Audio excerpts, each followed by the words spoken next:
Dun, dun. Technology.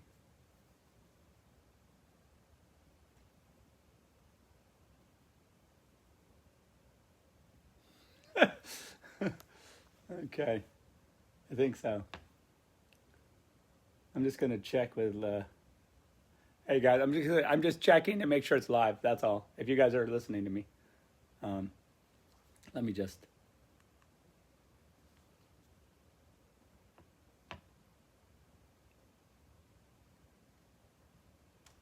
check. Stay frosty. Keep your stay ready. I'm just gonna check with Wes to see if it's working. I'm calling him right now. Hello. Is it working? Let me take a look. Hold on. Well, the link is up. Let me see if you're up there yet. It says that I have a connection. I have the. Okay, hold on just a second. Dun dun dun dun dun dun. It's always gonna be buffering. Constantly buffering. I was talking to Larry Fong on this a second ago, and he said that it was part of that. He saw a part of it live, so maybe it is. Can't tell if it's. There you go. You're live. Okay, good. All right, good. I'll just thank you, sir, for the confirmation. You got it. Cheers. I'll watch you on the VERO live stream. Okay. Hello. Hi, Ellie. Okay, bye. Okay, so let's see.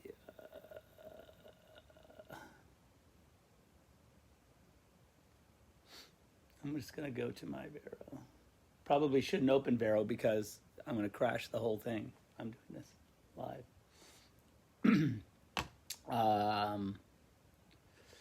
I'm supposed to be delayed. I'm just buying some time to make sure everyone's on. So I'm just if you don't see BBS up right this second, it's because I'm just getting ready to go to it on my thing. I'll turn the camera in a second, but I just want to check one more thing before we launch this madness. If you're interested in that sort of thing.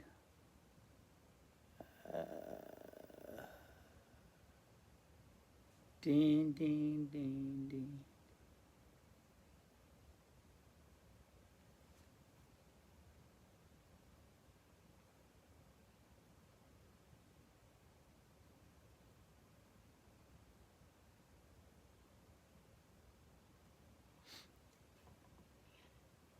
Okay.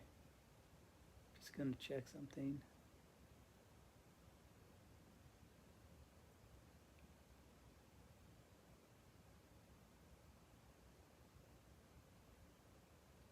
Okay. All right.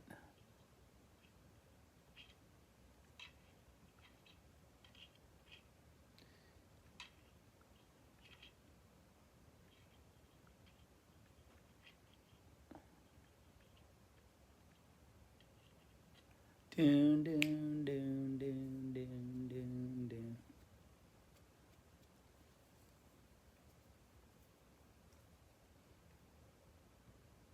By 8:08, I'm gonna turn the camera and start this. Let me ask Wes again.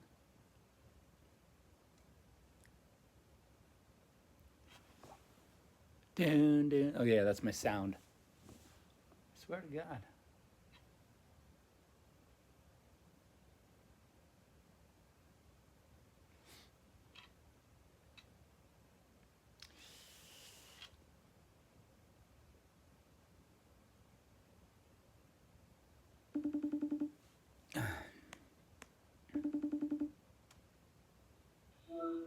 Eamon said it's not working on his side. Oh, really? Yeah, I'm watching you live. You're watching me? Okay, well, I buy it. I buy it then. You're watching me too, Ellie? Okay. Well, I'm going to give him 5 more minutes and then I'm going to start. So. Sounds good. All right. Perfect.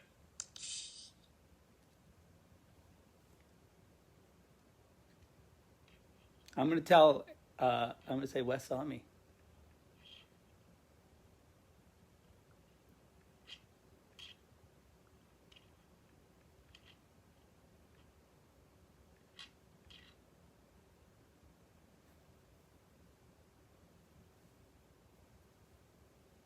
Doon, doon, doon, doon, doon.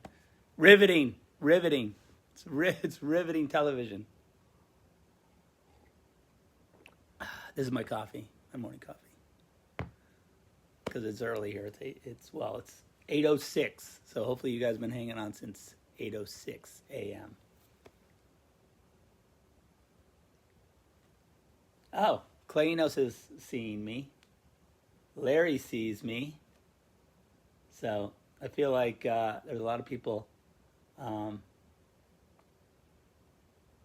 right, well, I don't want to interrupt Clay's thing there. I was going to FaceTime Clay, but I'm going to wait. He's got me. So at 8:10 or at 8:08, I'm going to turn the camera. And we're going to start to talk about this movie, Batman versus Superman, Dawn of Justice, Ultimate Edition, especially. I don't know, Ultimate Edition, I think it's called. I have my menu from my iTunes menu up, so I'm going to turn the camera and scroll through my movies and find Batman v Superman. I have all my supplies here. This is not a short movie. I don't know if you guys are aware of that, but let me check. One last check. I gotta hang on. Hanging on. Ding, ding, ding, ding, ding, ding. I brought my books down. These are my storyboard books, so we can refer to them occasionally. I'll show you some drawings.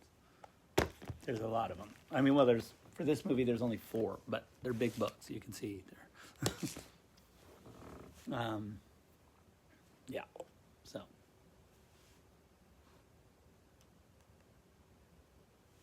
My thing's timing out. It's 8:08.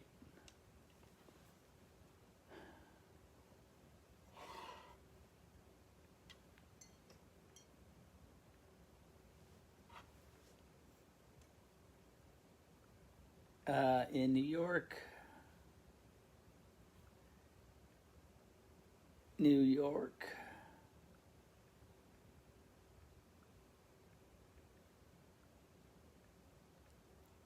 Okay. I'm in now. A lot of people are in, so seems to be working. It's not super reassuring, but I think I'm going to take it. All right, so it seems to be working. Let's try this thing. So this is how I'm going to do this. I'm going to turn my camera now to the screen, and then we'll get the movie up, and I'll pause on the frame. I'm going to turn the lights down so you guys can see the frame really well. And I'm going to take a few minutes to make sure everyone gets the frame synced up. I'm actually going to check with some people to make sure they have the frame because I want to get the timing squared away. So let's turn the camera. So let's turn the camera to the screen. Ding, ding, ding, ding, ding. So this is that's the page. Let's scroll down and find a lot of Barbie movies I see. Yeah, it's my secret passion. Kids also use this. Oh, there it is. Batman v Superman, Dawn of Justice. 28% fresh. That is just rude. I'm going to play it now, but then I'm going to pause it, so don't freak out.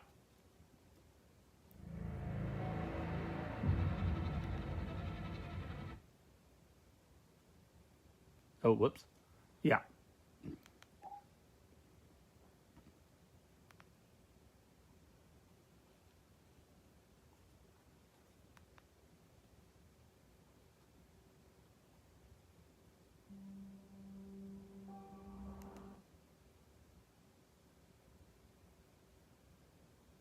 I want a better frame. But I feel like that's pretty good. I'm going to turn the lights down now.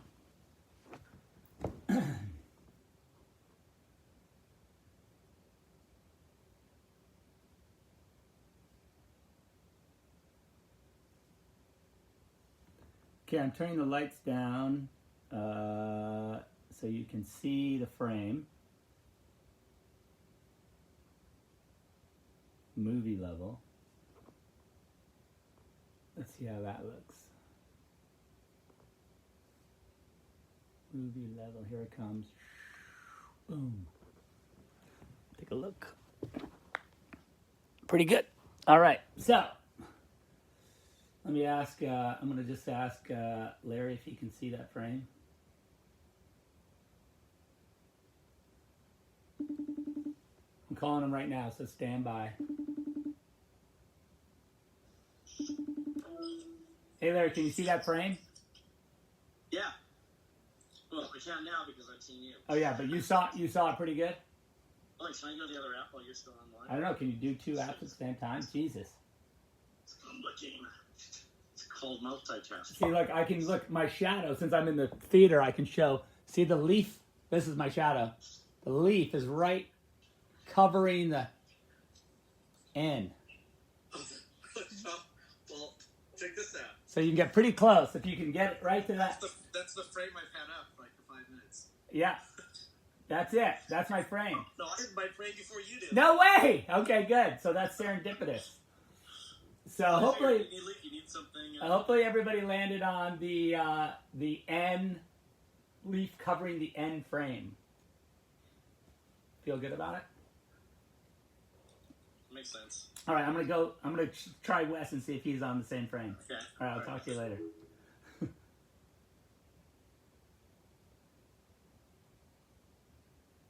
Done. I'm here, guys, so don't freak out. That's the right frame. Let me just ask Wes if he's on it too. If I can get a couple people's consensus, I will begin the process. What do you think? Can you see it?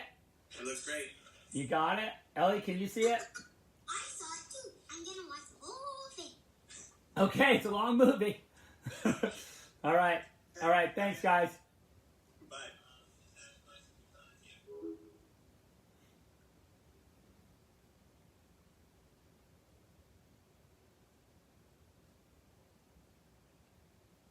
Okay. So now I'm going to turn it back. I'm going to turn the camera back around. Let's bring the lights up. I need my remote control, which I've lost. Here it is. All up. And now I will bring the camera back around. Doon, doon, doon.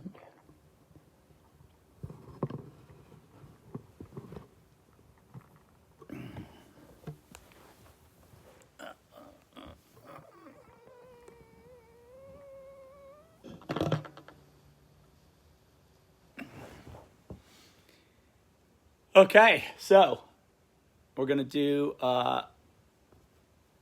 ready, set, go, and we will begin this process. So I will push play. I'm going to say 1, 2, 3, play. Okay, so that's how we're going to do it. Everybody get your finger on the button. If you pushed it by accident, I'm going to give you a second to get your rewind and get your leaf back over the W, or the N, over the N of Warner Brothers on the first shield. You guys know how to do it. Get your W back. I didn't mean to false start anybody. But the next time I do it, it's going to be for real. So it's going to be 1, 2, 3, go. And so you'll see, I'm going to put my finger on the button. That way you'll know. All right, here we go. Ready? 1, 2, 3, go.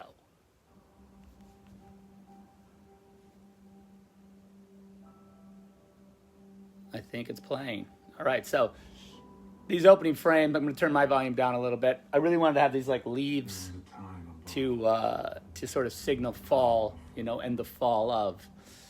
Of course, the movie begins with a funeral and ends with a funeral. It's a very, it's a cyclical film. It was all designed to sort of, begin and end in a circle to give this impression that, at first that it's hopeless, but then as we learn and as we grow through the process of discovering our humanity, that a funeral becomes something else, you know. This death of Superman concept, Superman's parents, was a thing I'd always wanted to. I really always been fascinated with like the death of the Waynes, so wanted to do it kind of my way. Jeffrey Dean was kind enough to lend his incredible talents to this little scene, and Lauren as well. So it was kind of them to do this for me. I appreciate it. And then of course the amazing Damon Caro playing Joe Chill in this sequence was kind of him to also participate. You know, Damon and I have worked together on every movie since Dawn of the Dead. I've known him for a super long time, and you know,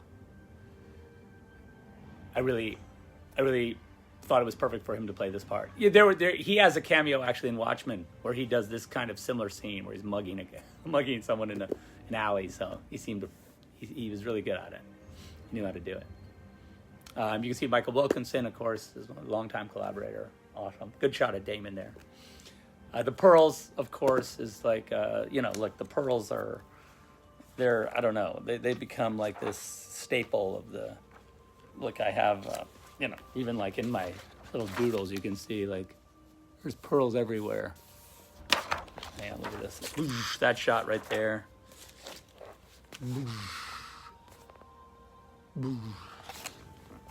So, good fun. Sorry, there's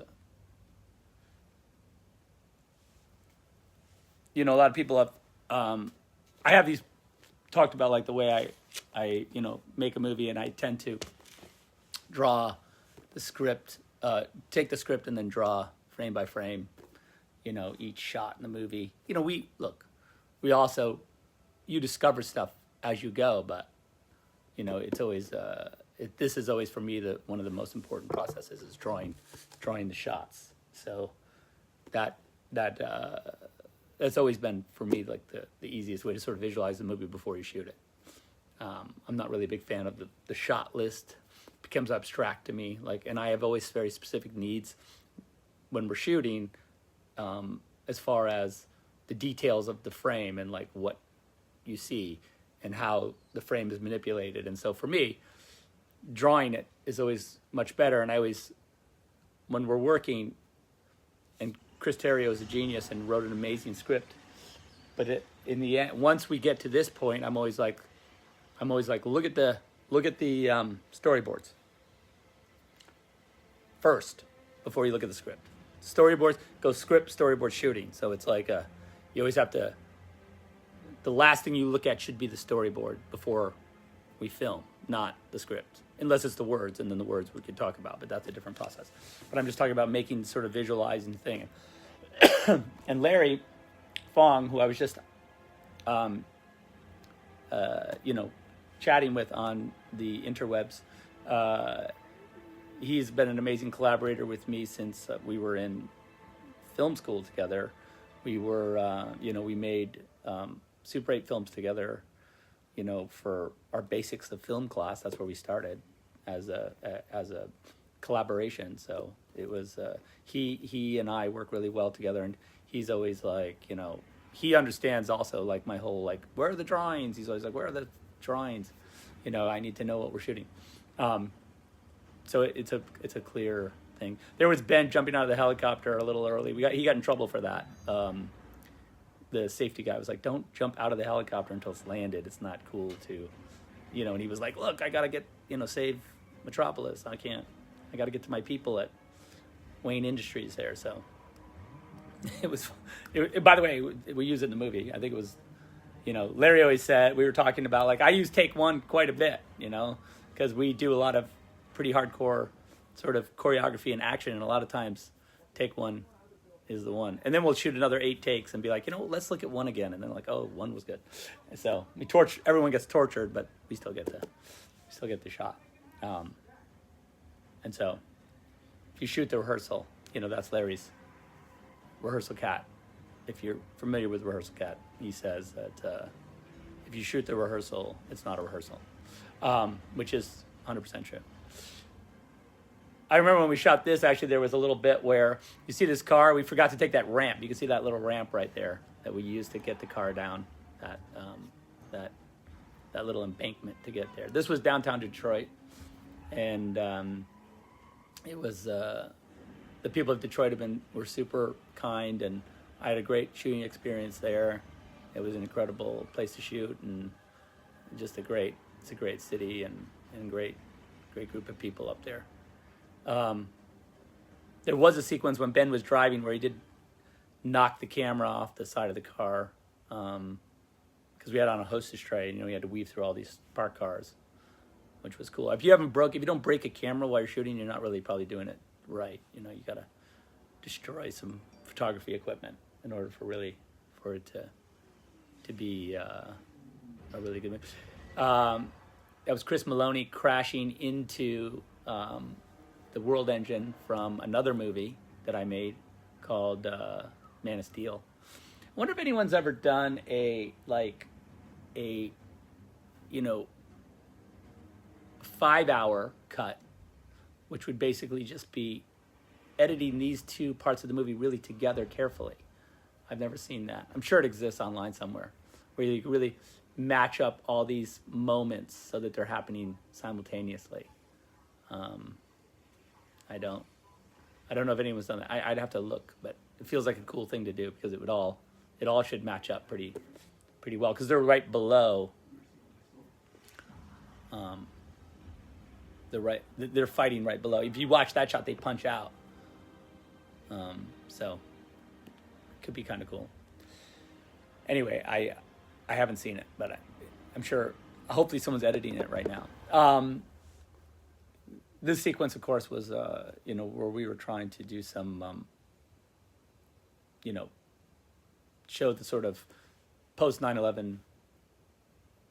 What is the world in that world, at this kind of imagery, and what it suggests to the collective sort of psychic trauma that occurred from some sort of devastating event, in an attempt to kind of superimpose onto Bruce Wayne's psyche this vision of destruction that we could connect with because we've lived through this other horror. And so even if we understand now from the outer perspective that Superman is saving the world from being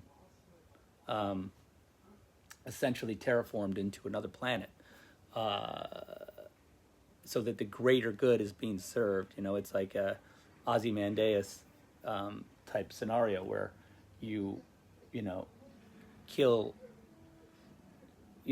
a big sacrifice is made to save the world, And I would say that, and not even intentionally in this case, it was just like, Zod is a powerful dude. You can't, to suggest that you could defeat him without him nearly winning is not really realistic or at all the kind of consequence I wanted, from my superhero movies. I don't like this idea that there's no consequence, that these characters get to knock around in our world and they don't create and solve giant problems, because that's the mythology that, if you look at even back to if you look at Greek mythology and how gods interact with us in the past, that they've always exacted a terrible cost on us as a people. So 18 months later, that would be the cut. If you were doing the extended version, you would go from Welcome to the Planet to 18 months later. Then here we are, somewhere in the Indian Ocean. We shot this in Bora Bora, so it was a bit of a boondoggle. We went down there and hung out for, I guess it was like a week, and shot this, and it was good fun. And it's always fun to shoot, this underwater. And this kid was amazing. He was I remember them saying he's like one of the youngest guys to surf Chopu in Tahiti. And I don't know if you know, it's a massive break in Tahiti, a beautiful break, like incredible reef break, big thick wave breaks there. And it's and this kid was 15 and he had surfed it, and I was like, geez, it's just amazing. This guy got to come down with us. You'll see later he plays like, we see him at the dock when the kryptonite's being offloaded from the from the ship, and he from the Portuguese, and he was just pointing at it, and I was like, oh, you could be the guy who discovers it. So then, even though he's just like a stuntman who was there for the day, we ended up taking him to Bora Bora at the end of the shoot, and he was like, this is awesome.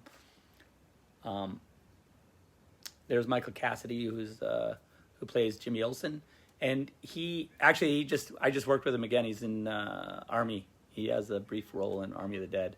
Not brief, but slightly brief, but cool. He does an amazing job. Again, it was one of those things where I was like, oh, just come out for a couple days, and he ended up having to stay for like a month. So I appreciate it when actors roll with the punches. This sequence we shot also in New Mexico at this kind of, there was this facility, and I think it was an old, it was a mining town of some kind. I forget what the tungsten mine or something like that. I forget exactly, but they had built a mining town around it, and then the mine went bankrupt, and so then the CIA and other law enforcement communities were using it for training. And then I guess the U.S. military had built a sort of Afghanistan-style village there, and then we took that village and turned it into Africa. So that was how we. And there was a sequence in the script where they took the electronics away from them, but they allowed him to keep his analog camera. Jimmy keeps the analog camera. That's why he has that. That's why he has the analog camera. And that was his trick to keep the tracking device that no one would suspect an old range-finding camera of having the tracking device, because it's such a simple piece of electronic. It's not even electronic at all. It's just a device. Also, this sequence originally, I had planned a much on Superman's entrance. I had planned a much, bigger action scene, but in the end, I felt like it was better to just to go with a simpler entrance for Superman, because I really like the parallels of his entrances, here and with Lex later. This kind of like lightning bolt entrance, which would be very otherworldly and like how a god would enter. But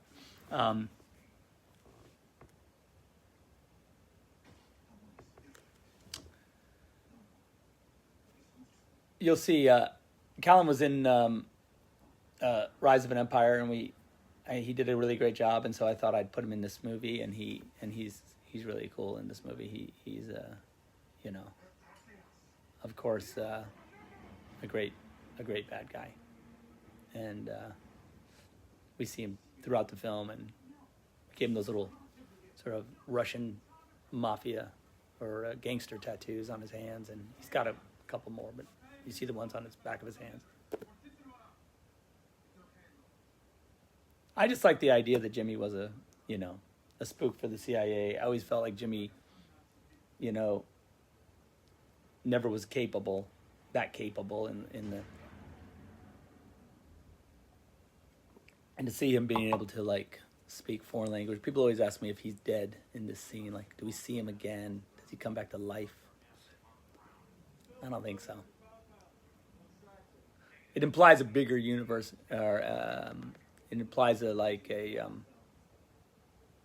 these dominoes are falling, as we go forward. It was a 5-movie arc, and as the dominoes fall as you go, you're ended up with the consequence, and so the world is rebuilt again each time the movies continue. So, if this was a TV show, I would say for sure it would bring Jimmy back You know, we'd have to figure out a way, or I would have just constructed it in a different way. But in the case of you know, this kind of limited view of the world, I think you know, sorry, I started watching the movie. I think this limited view of the world, you take your pieces and you move them. It's like a chess game. You move them ahead as you need them, and the ones that die off for a reason. And they hopefully, as they die off, they give us something. They teach us something as they go. You know, and that's kind of what their role is. You know, in the mythology that is sort of the superhero, you know, pantheon. You know, you want to use the sort of mythological strength of each character to like teach us about who they are, the why of their existence in the comic books to begin with, you know. And that's up to, like, you know, of course that will change in time as people, you know, as different directors or different comic book artists, you know, continue the legacy of the work. You know, they can change and I'm sure you could make a Jimmy Olsen TV show if you felt like it, or a Jimmy Olsen movie, one-off origin film of Jimmy Olsen. But like for me, this is the purpose he served, you know, and that's fine. I like this. This is the entrance of Superman, and of course he has that look because this is exactly what Lex wanted. You know, the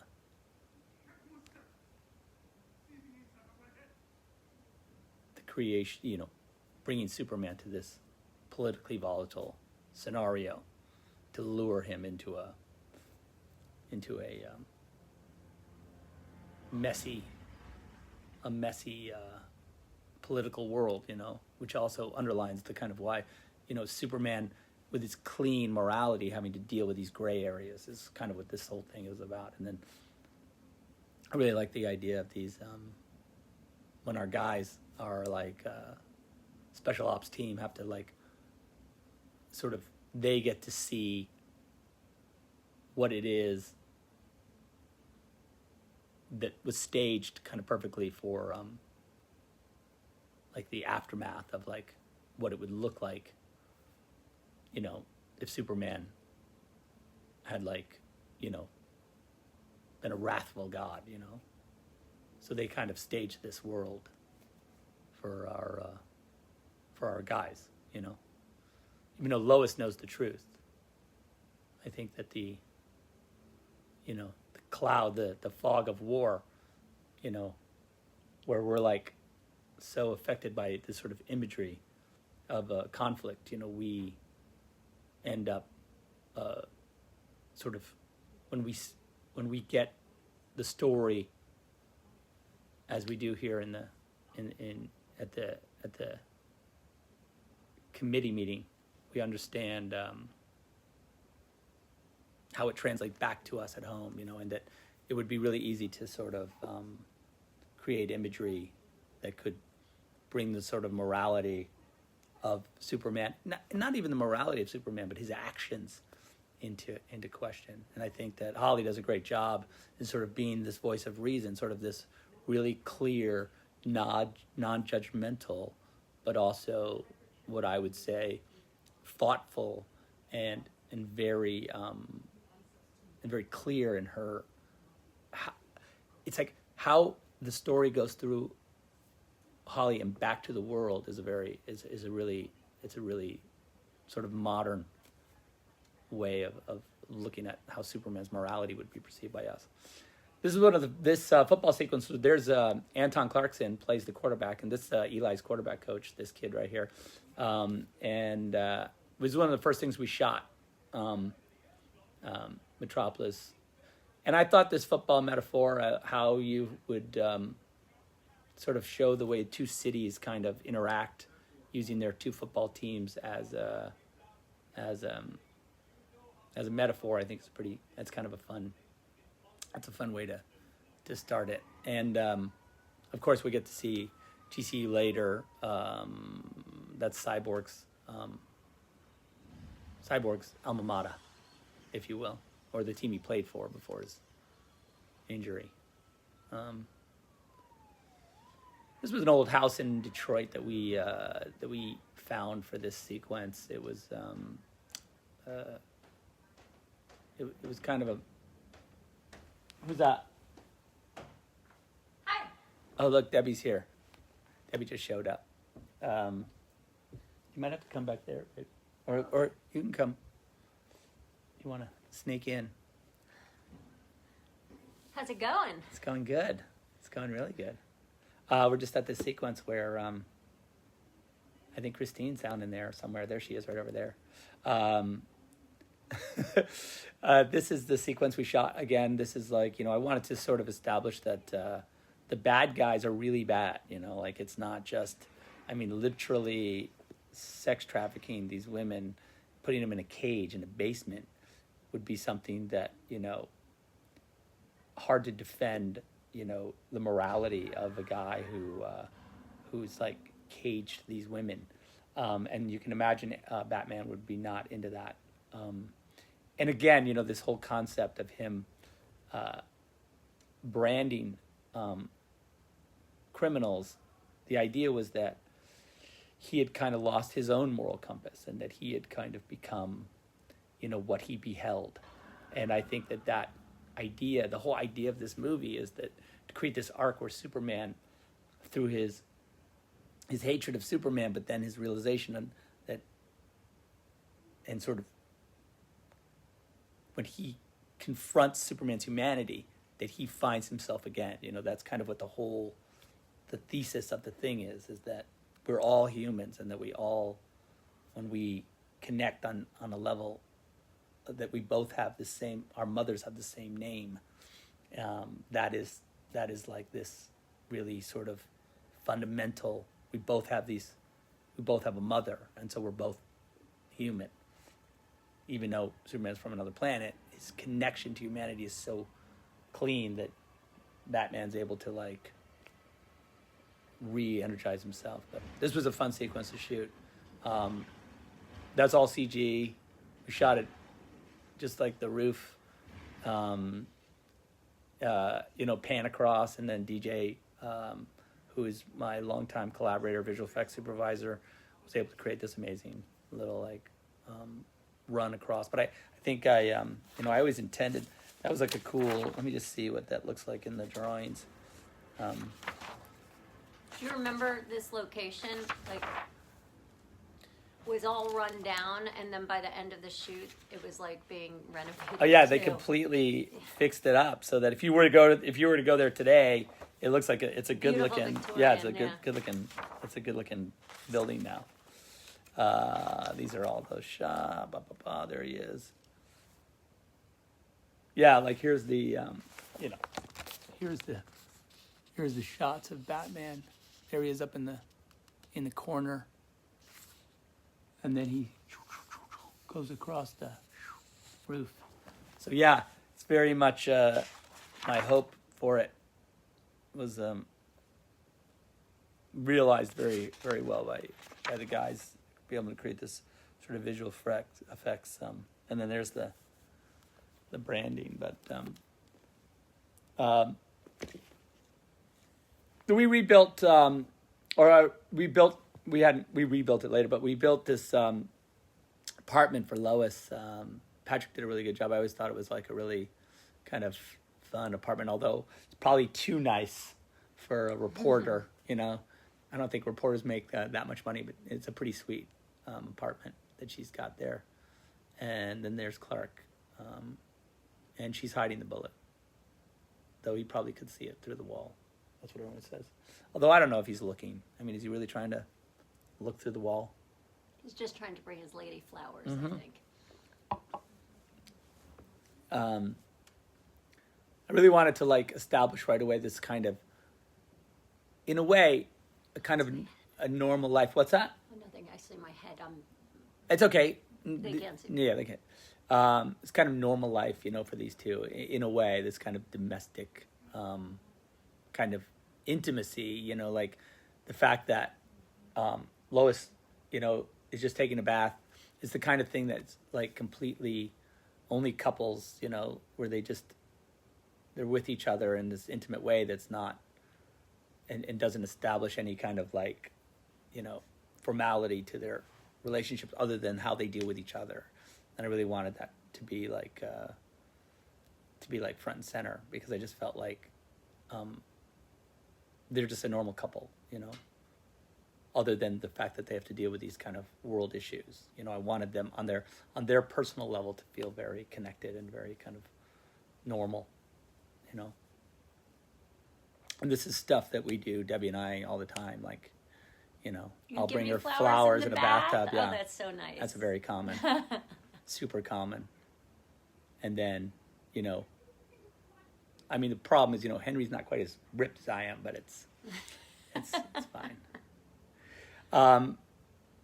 Yeah, and then there's a really cool shot of the glasses. Yeah, I really like this glasses shot. I think I drew that shot exactly like that. And I like that little detail, you know, that he doesn't have to wear a disguise around Lois. That was kind of the, you know, he has a pretty meager disguise, by the way, glasses. I always loved that convention of Clark Kent. He puts on his glasses and you know, oh my God, who's that? You know, it's really great. This is our first look at the Bat Cave. Patrick did an amazing job building and designing this. We built it full scale in Detroit in a giant warehouse, in a giant soundstage, you know, at the stages where we shot. So it was this beautifully constructed and massive set that was completely worked. You know, you could go down the stairs, and Batmobile was parked down there, and there was an armory over behind us that way. And that's where the Robin costume is, to constantly always remind him of the death of Robin. And it was quite a feat in engineering too, because it cantilevered. Yeah, it really did cantilever out. It was tricky because like it really, if you're standing on the sort of the driveway, you could see underneath the whole superstructure, and then the cliff went up and underneath it. So it was an amazing thing to see. And if you just walked in there, it just looked like the Batcave. It looked like you were in like some sort of Disneyland ride. You know, you can imagine going down. I remember we shot that early too. That picture on the cover there, Clay shot that, and we, you know, we drew a number. We wrote a number of newspaper articles. Doug and Lexi did an amazing job just creating this massive amount of reality to the world. I mean, even when Bruce, there's like a newspaper article about Jack, who dies when the building crashes in Metropolis, and there's an article about them going to like I think it's like a corporate picnic with Bruce's dad when he ran Wayne Enterprises, and that Jack was like a junior executive at the time. You know, he was like a young executive that knew Bruce's father, and that's why Bruce kept him around, and that he had met Bruce at a picnic or something. So it was like that deep of a dive in the sort of a thing you would never see, but that they worked on. There's Jesse. I really love what he's done here. We went with that red hair based on the early DC comics, you know, where you see Lex with red hair. But then we try to evolve him over the course of this. You know, Lex is a very interesting sort of study here, in my opinion. He, you know, we wanted him to be like less a sort of a corporate brute and more of a sort of intellectual sort of in this sort of modern study of what a supervillain might look like and how he might use his resources and his the fact that he was, you know, probably bullied by his father and people when he was growing up, you know, and that his word games, you know, they give him this sort of intellectual superiority because he's not 100% interested in you following him all the time, but he likes to give that air that he is it makes like he's the kind of guy that if you take it apart, it makes complete sense. But you got to stay with him on an intellectual level, and if you can't, he doesn't care. In his opinion, you've kind of like he's assessed your ability to reason, and if you're not up to it, then he's like moved on, and he loves that ability to like flex his power based on his brain. And you have this we wanted him to have that blue ball, you know, as this kind of symbolic, like the world's in his hand kind of, or his, see a little blue planet, he does it right there. And that's cool. And he and Holly actually worked really well together because, like, you know, they were, you know, they're very intense in their sort of rendering of these characters, and I really like that when they went at it with each other, because it was always really real and visceral. And that was a cool big LexCorp sign we built. That was for real. We had it, this big neon sign. I think we had to send it off someplace to have built, and then that sign was supposed to represent like the old LexCorp, you know, and that you know, when they modernized, they kept the sign before they knocked everything else down, and he put it in the lobby as some sort of relic. And then this is the scout ship site. If you remember in Man of Steel, the scout ship crashed into the city, and the concept was that the government just kind of couldn't move it, so they just built like this containment center around it. And this is I love this shot. some sort of beautiful, 2001 references, and I just feel like it's cool to have Lex just not really that involved with the like he's transcendent, like he gets his own, you know, corporate pass to go into this super restricted area, and then also told in this sort of nonlinear way where you get to see the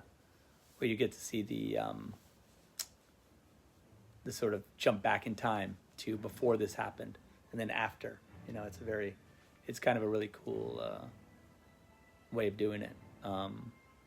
I always enjoy this kind of sort of visual games as well, like where you kind of jump in and out of the reality of the time that you're watching. But it's fun. There he is shaving the fingerprints off of Zod that he's going to use to get into the scout ship. You need Kryptonian fingerprints, I guess. And they did such a great job at making that Zod body. The Zod body is so good. It's so real looking. It was scary. Every time we were in the room with it, it'd be laying in the morgue or something, and I would look down at it, and I would just wait for, like, Shannon to leap up at me or something and scare the shit out. It would have been really cool, actually, if he had come on a plane and, like, laid down in there and then scared me. That would have been super cool. But I'm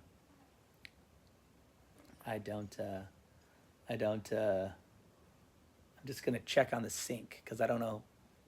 I have no way of knowing if anyone's watching this or not, so I'm just going to check with Clay and see if he's still in sync. So just 1 second.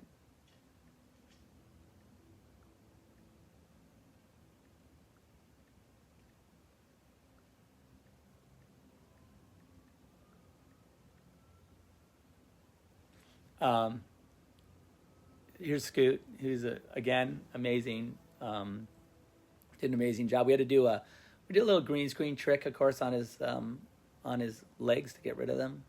And so we just had we would just do a clean pass and then they'd paint the legs out, and really, really good job. And he's done a good job of, having to do this climbing with no legs, have to do all his arm climbing.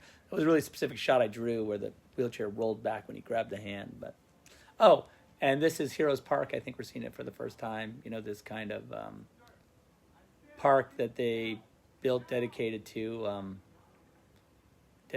Superman's sacrifice. But you can see that sentiments have changed a little bit, and we kind of have a new kind of emotional thing happening where people are starting to feel differently about Superman, and we're starting to get a glimpse of it. We recreated this Daily Planet. Yeah, we built this in Detroit. This was like just in an office at the stage where we built this Daily Planet. So, but it was almost exactly as it was in Chicago where you built the original Daily Planet. So we had to rebuild it in Detroit. Those are the kind of things you have to do in movies. You build an entire thing, you knock it down, and then you build it somewhere else, and it doesn't. You have to make it look. So what we had to do out there was we had to do green screen here, of course, because we didn't have the buildings that were in Chicago out the windows, but we were able to get it pretty close. It's a pretty close look.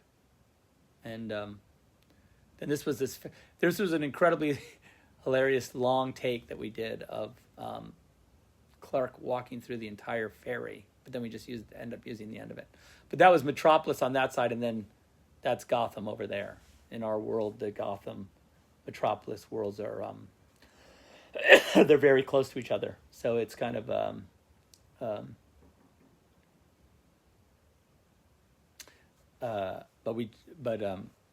it seemed to be a really cool way of showing like the two worlds. And then this is Clark's supposed to be doing the football story, and instead he's following a different track. I really like this sort of investigative reporter Clark. It's kind of a fun take. Like he has like the morality of a reporter, is such a cool aesthetic for Clark Kent, because he has on one hand his like ability to change things physically. He can do anything, but then he has this other take where he can, like a reporter who won't accept, a lie. He has to go to get to the bottom of it. So it's a really interesting two-prong approach. Here we have Bruce down in the Fight Club looking for some information. Callum. Yeah, I talked about him being in 300. Yeah. There's Bevan. Bevan's a friend of Wes Collar's. We've known him forever, and try and put him in a movie whenever I get a chance. Plays the bartender / bookie, I guess, or whatever you'd call it, the money guy. And then this is my hands, of course. I always do the close-ups of the hands. Yeah, you've done a lot of hands. I said we're going to make a hand reel. That'd be good. I could get some jobs. Because I think in modeling. every movie, right? In every movie. You at least have I one even or two did. hands. I even did Batista's hands in Army just now, so that was fun. Only in a couple shots.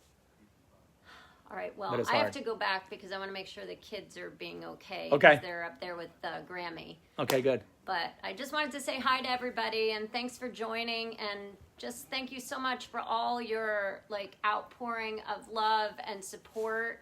We see you all and we really appreciate it. So, thank you so much. It means a lot to us.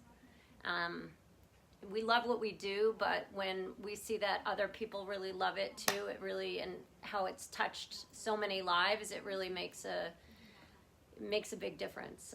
So we appreciate it. So thanks, and it was good to see you. I just wanted to pop in for a little bit, and I'll see you later. Yay, Have Debbie. fun. All right, baby. I'll talk to you later. All right, bye. So this is sort of the first scene. Also, we did this whole thing with Perry too, where Perry was kind of he's kind of the bridge.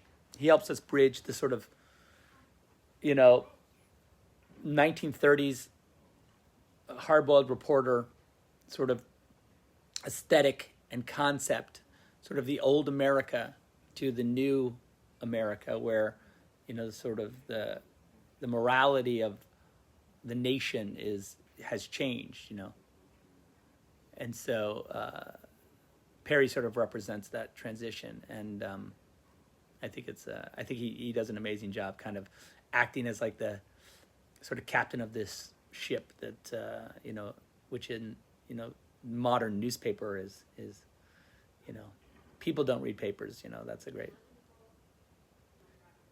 This is a great. This scene I wanted to sort of. There's a great parallel weirdly between Bruce and Lex, and so I've sort of set these. I built these two sets to have a similar vibe to what you see in Bruce's relic. So the two concepts are that this relic of this house, this room, he has been transported to his super modern house that he has had built. But he kept this room exactly like a tomb, like a tomb to his father.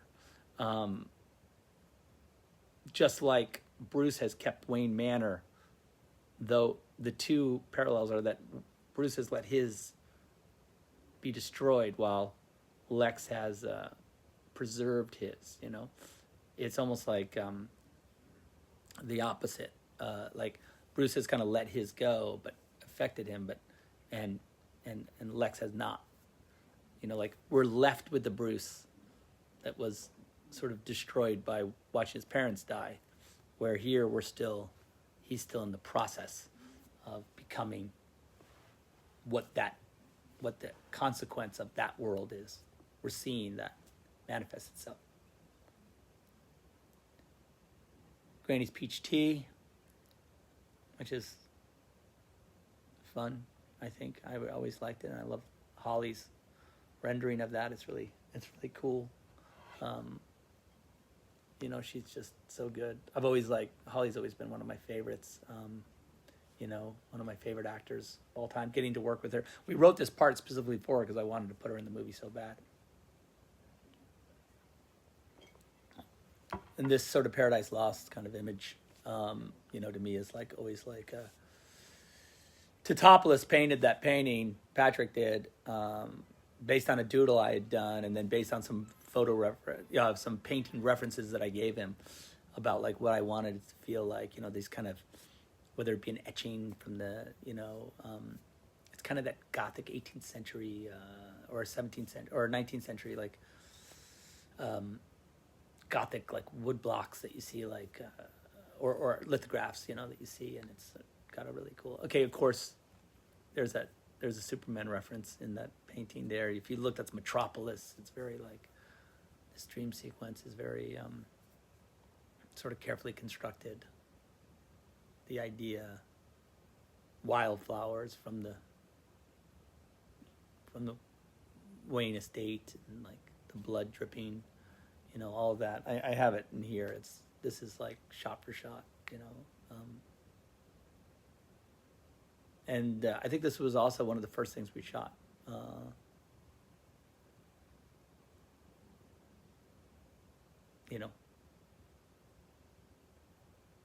Sorry, I'm watching. I got lost watching them. I was waiting for the jump with Ben, and originally,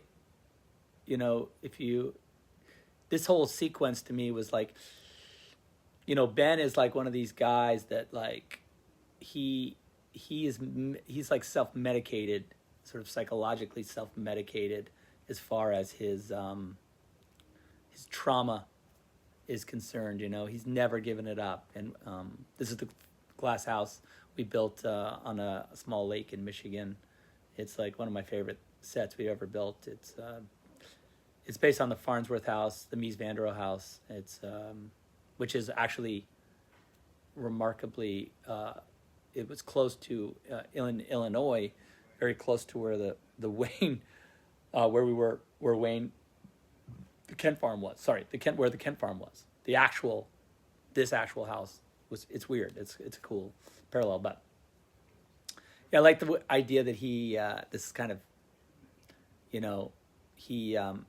the drug of sex and the drug of drugs and the drug of alcohol. These are all things he uses to kind of dull the pain that he sort of lives with. That's why he doesn't really have a relationship, outside of Alfred.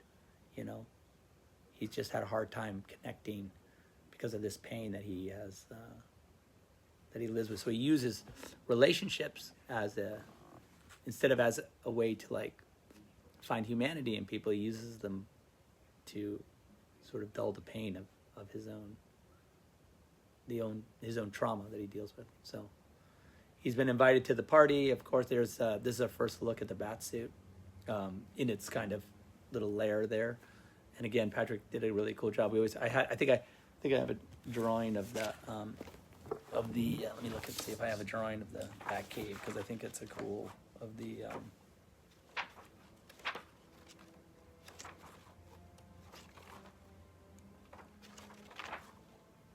Oh, look, here's the shot of.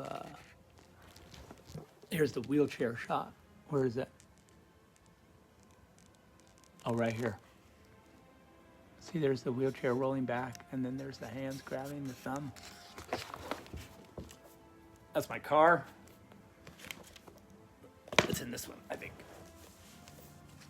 That's weird to see that. Let's see. There's the fighting. Sorry, guys. I think this is a cool thing to see.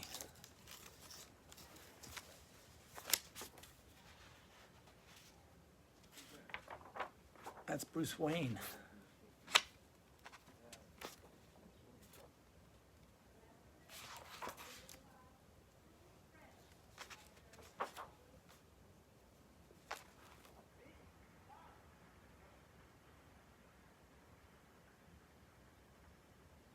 Oh yeah, you can see here in my original drawing.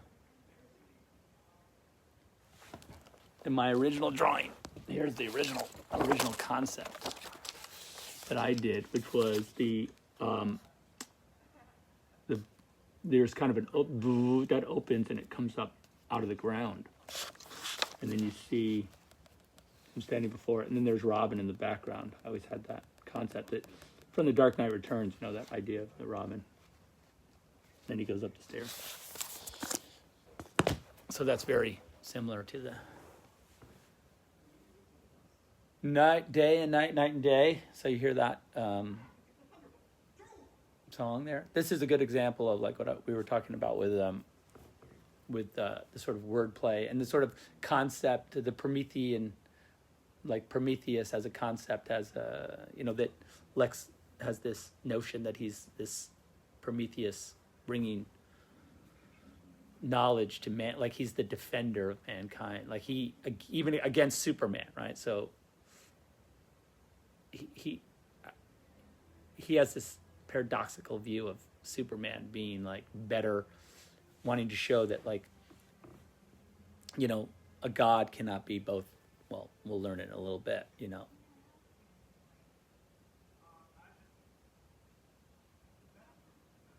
all good and all powerful. This is always I like those shoes. It's an ad lib, of course. It's really fun. And then we got those that big server. I can't stay here, and Alfred's always trying to. He would love it if Bruce found a relationship. That'd be great.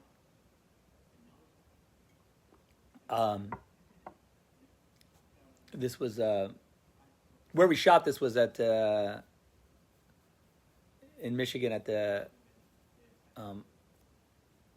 Michigan. We shot at the university where this was it's a library. No, it's an art gallery. And then we took it over and made it into Lex's house. If you look, I think behind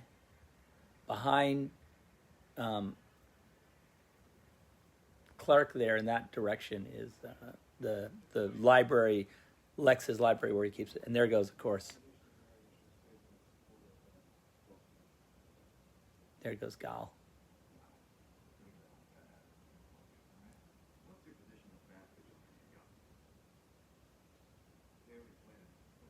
This is fun.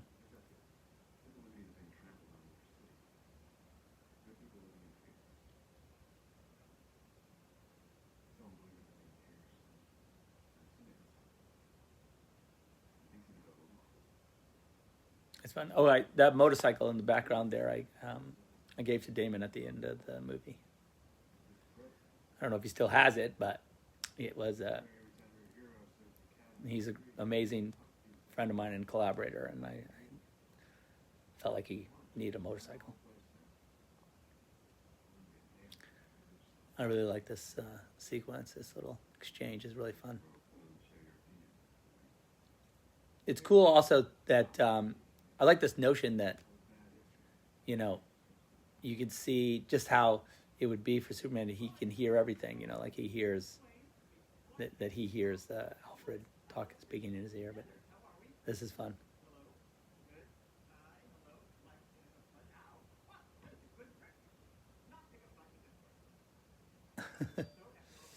But really fun to see those two going at it. I really...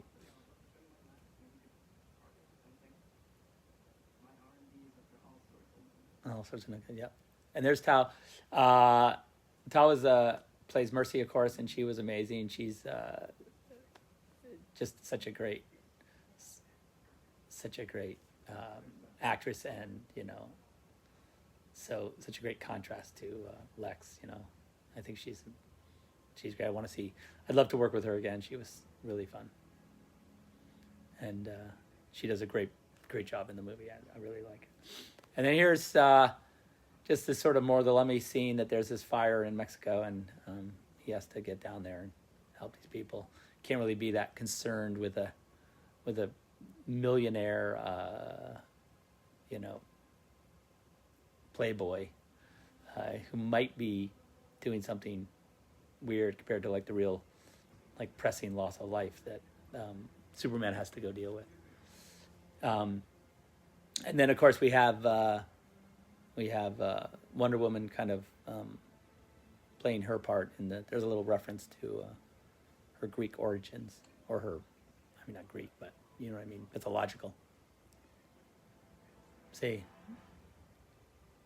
So then we have this sequence coming up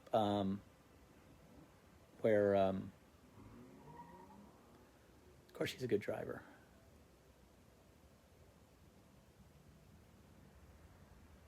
This sequence here where I really like wanted to use this this kind of sort of visual, like, imagery to sort of tell the story that Superman, like the dilemma that he faces, where like the more he saves people and the more like miraculous things he does, like he doesn't see himself as anything other than just trying to do the right thing. And he and this sort of superimposing of like this godlike morality over him is, you know, and this was absolutely reference to, like, I shared with a lot of guys, like a lot of with Patrick and everybody, like I did a lot of drawings of this stuff, and those things are always all about, like, you know, Jesus with the cross, you know, sort of trying to find a way to use, like, you know, sort of religious imagery that we're all familiar with. It's in all of our collective psyches, things we've seen throughout our, like, lives, you know, this imagery of like, even this, like, Atlas, you know, with the world on his shoulders kind of imagery, like that combined with these images of, you know, Christ-like images, even in the context of, like, I'm rescuing someone, you understand how that could easily become that the lines could get blurred for normal humans. This kind of, like, you know, this kind of, like, guy floating up in the sky, like, how do you not rely on him for to solve all our problems? And that's not what he wants. That's not his thing. He's just trying to, you know, he's a kid from Kansas just trying to do the right thing, and we look at him like this, and we ask a lot of him, you know.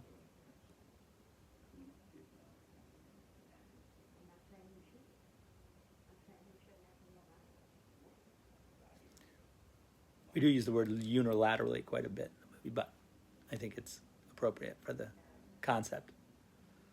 You know, it's kind of it's an interesting dilemma, you know, that he faces. All right, watch the movie for a second. I'm gonna hit the head. Hold on. I'm not going. Don't go anywhere. I'll be right back. Watch this scene.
Jenna Malone. Jenna Malone, my favorite. She's a genius. She's amazing.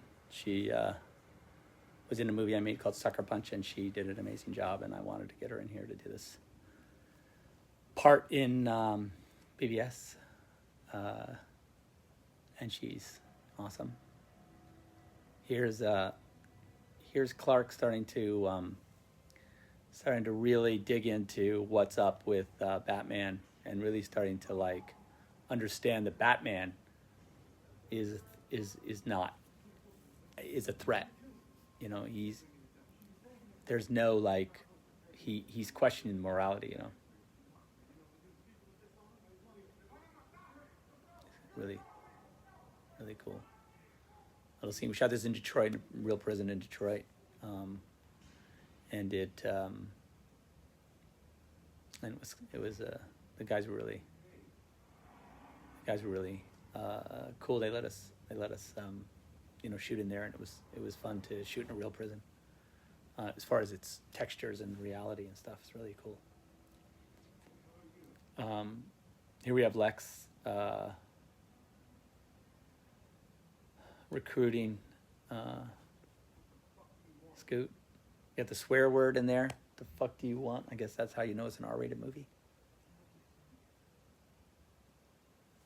This version is rated R, of course. It could have been more, probably, but... and then here's this... now Scoot's got his wheelchair, and he's gone to see Ollie, who is...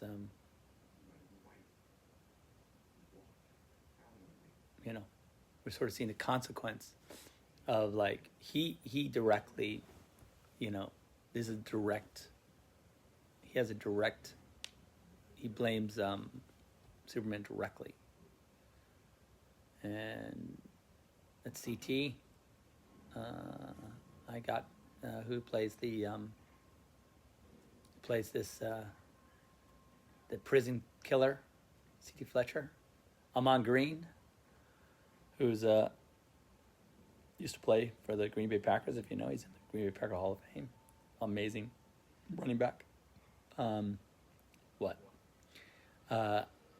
Yeah, and then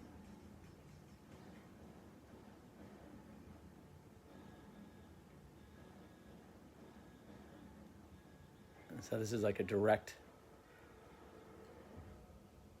There's a way that Superman can be directly responsible for this. Harry Lennox, who's pretending to be a human being, but does a great job. And so, but has this relationship with Lois, I think, that is really, it started in Man of Steel. If you kind of track their relationship, you know, Harry understands that there's a relationship between Lois and Clark, who he understands to be, who he knows, of course, is Superman. But let me just see if I have a. This is book 2. I have a. This is a great line, I think, right here.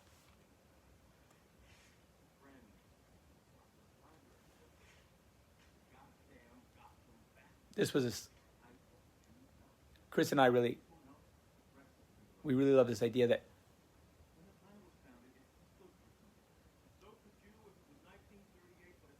it's not 1938.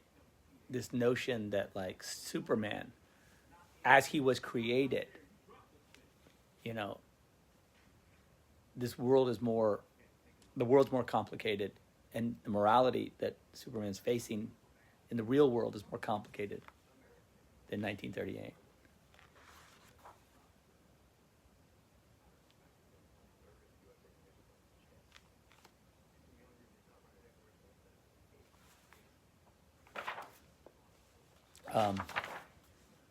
John Stewart, it's cool. He did this little piece for us. Hang on, let's see if I can find the. It's back here, where we are right now. This was the Swanwick scene.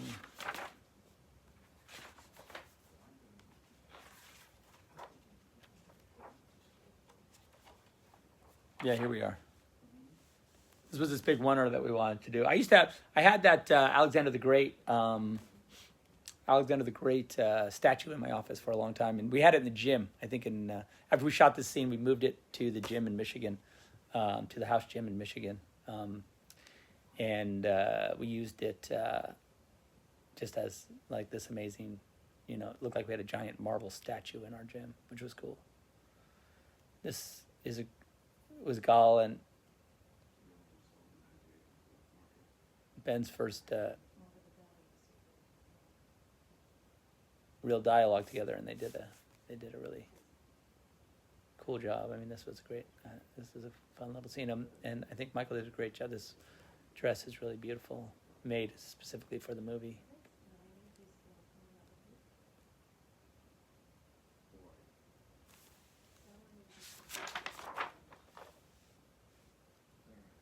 He's sort of Alexander the Great. Here's you can see there's like a little insert of the arm grab I didn't do, but you can see that was a big deal. Because I like the idea that she could easily just chuck him aside if she felt like it. But you know, as you know, she doesn't. So, and this scene is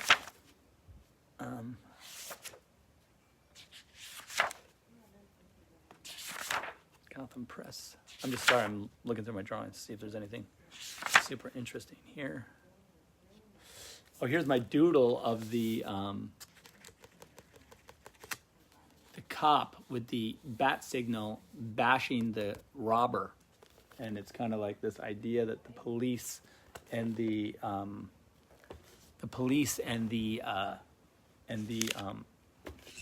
Batman have some sort of like relationship to each other.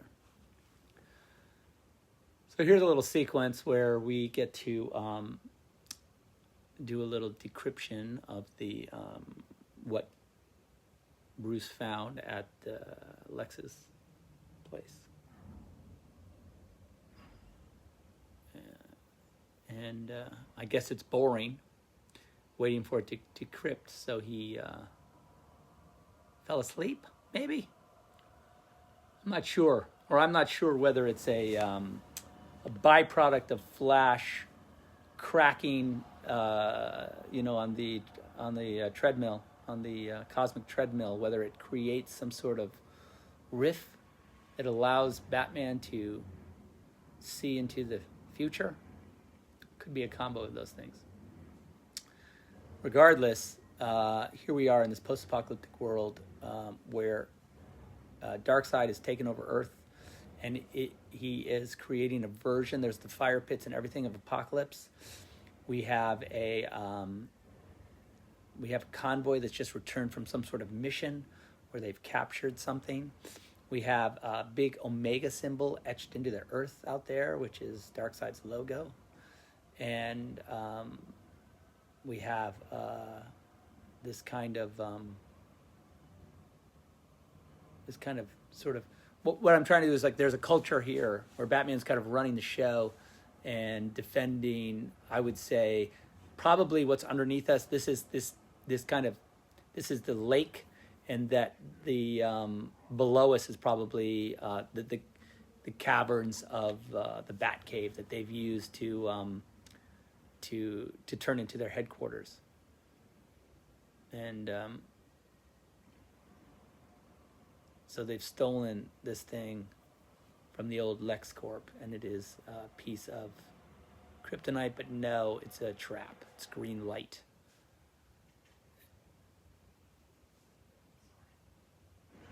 And then you see, these are the Superman stormtroopers that have set the trap for Batman. Because Batman's the guy that Superman's looking for more than anybody. And so they just they have it's not really a prisoner scenario. And Batman doesn't like the idea that his guys are getting killed. So this was a wonder we did. That's all IMAX, by the way. This is IMAX cameras, all shot with IMAX cameras on a big crane. We had built this, cut the side of the truck so that you could boom the camera out. And then we had to reconstruct it with a little CG. And so this is all, a lot of this is CG, all the backgrounds and everything, even some of the guys and soldiers and the fighting, and also all the transitions to get between the takes to make it seamless. These are the parademons, different kinds of parademons too than we see in, we have the normal ones, and then we have the kind of more locust-y looking ones, the sort of scarier ones, which I like. And then the helicopter back there is actually dropping also more Superman super soldiers. So there's this sort of like a relationship that's been, or like a team's been, so not all the humanity has been turned into parademons. Some are used to infiltrate the last, the human resistance on Earth. And Superman at this point has probably succumbed to the anti-life equation, and he serves the will of Darkseid, and he is also looking for Batman, who he blames for the death of Lois Lane in this alternate world.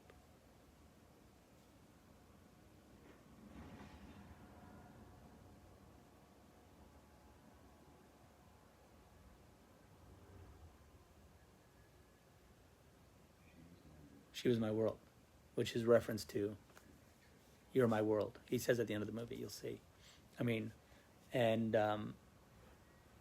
So it's easy for Superman to kill someone, of course. Physically easy. And so this is the Flash running through time, coming back to warn Batman, not to kill Lois Lane, I guess. Or that Lois Lane is the key. I'm not exactly sure what he's supposed to do with that knowledge, but at this point. But we talked about that if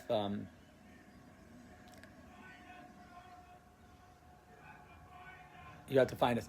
There's this idea. I had this idea that in the future, when they're talking about sending Flash back in time to warn him, that Cyborg, who's would do the calculation to send him back, would say, this is where I have two possibilities of where to send Flash back in time. The numbers point to 2 moments to warn you. And you really want the warning to be closer to the moment where Bruce needs the information. Like, if Bruce has right near the moment where this event might happen, where Lois might get killed, or Bruce isn't able to stop it, or whatever, however that's happening, it would be important if Flash came closer to that moment so that Bruce could understand the reality of it. And so in the future, he says, Bruce says to Cyborg, like, well, what times would you send me back? And he goes, here or here. And he goes, what time right now would you send me back? And he goes, I'm leaning toward this one. And then Bruce says, do the other one, because you already sent me that one and it was too early. So send me the other one. So that's how he's able to send him back again, and he gets him to, because in the new timeline, he goes to a different point in time that's closer to the event that we haven't seen yet in this film.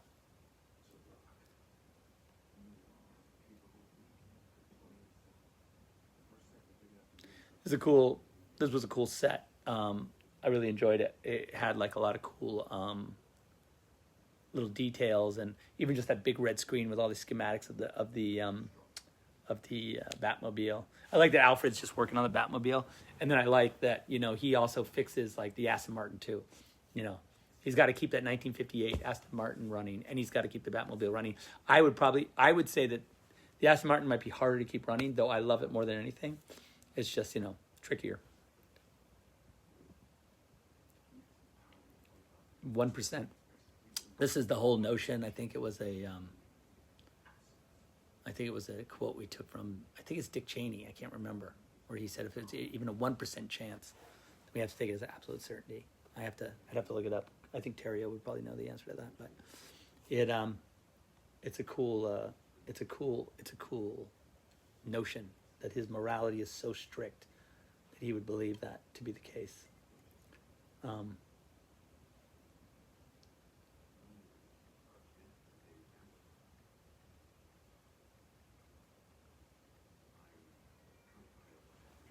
This is that's what I showed you earlier, my little doodle. I think Jared did this drawing. Jared is a longtime collaborator. Let's see, does it say? Is his name on there? I don't know. But you can see that great Batter Up, which is a nice little, like, you know, political cartoon that's always fun. This was a cool sequence. When we shot it, that baby was crying the whole time, and I felt really bad. And so we had to do it in just a couple takes, except for you see where she kind of puts the baby down out of frame, and then we just added the crying over the top of it, like the baby's just standing down there. He's like a toddler, and she did have him by the hand in the first couple takes, and then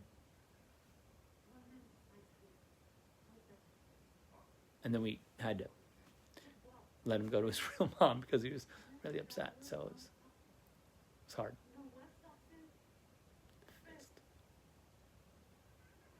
See, there he goes. And you can see that I love this line.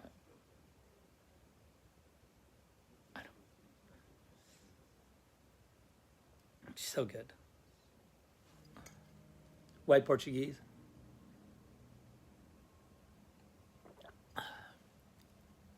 Probably. Okay, see, here he is again. It was this moment here where he points up at the thing that ended him up in Bora Bora 5 months later. There you go. See, so it was in reverse. We shot that. I was like, oh, okay, so now you're with us for the rest of the journey. This was a cool sequence. This was a big driving sequence we put together. This included a ton of first and second unit work, but we shot over the course of a bunch of nights in Detroit. It's a cool shot of Batman up on top of that crane, and of course this is our kryptonite being loaded into the thing. There's I like that the implication is that Batman has a sniper rifle. This is like a Dark Knight Returns image, slightly, you know, where he has the sniper rifle. And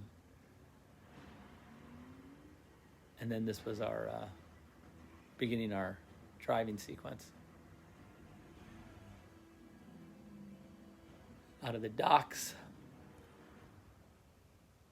There's Spider. Here's the Batmobile in action.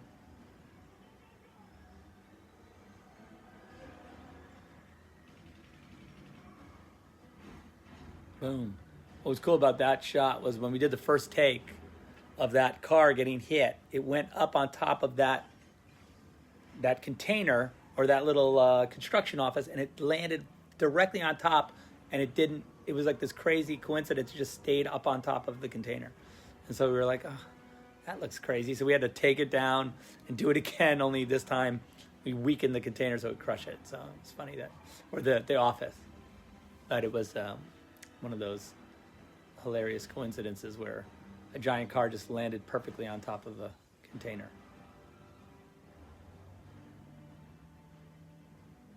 This is an example of the Batmobile's armaments and its weapons. I'm sure these guys are fine. They're going to be 100% okay. They're not at all dead. Those guys in the car there, they're 100% fine. We should have done like an A-team shot of them, like on the side of the road, like getting up, like, oh, that hurt, but they're fine. Just for the, for the PG-13 of it all. These guys, super high-tech rocket launcher there with the internal camera. But yeah, this was fun. Again, we did this all over the streets of Detroit, racing all around. And it was fun to do, find these cool streets that allowed us to close them down all night, for nights on end. And then I think this was the sequence. This shot I did remember I did some sort of video intro for that sequence where the explosion went off, the explosion went off behind me, and I was saying, "Hey, welcome to the set." I forget exactly what I said, but and that bomb went off, and it was supposed to be cool, but I don't know. I think I did blink or flinch, so it wasn't as cool as I wanted it to be. This was always a crazy little sequence here where he goes through the boats and then ends up crashing into that big one. Of course, there was no boats there. It was all CG. The car was skidding around, but no boats. And those were boats, real boats in the background, but not in the forward. And then, so we're about to come face to face with our Superman. I think that was another sequence where I had, let me see if I can find it here. Really wanted that shot of Superman. Let's see.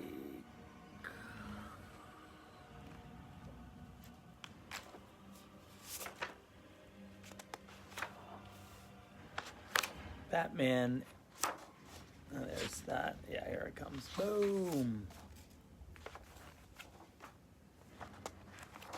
And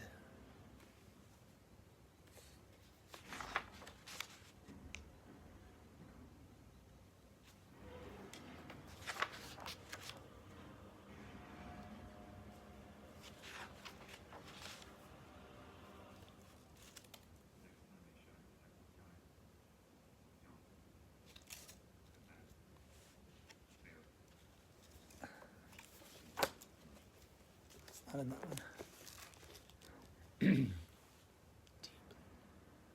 It's iconic here.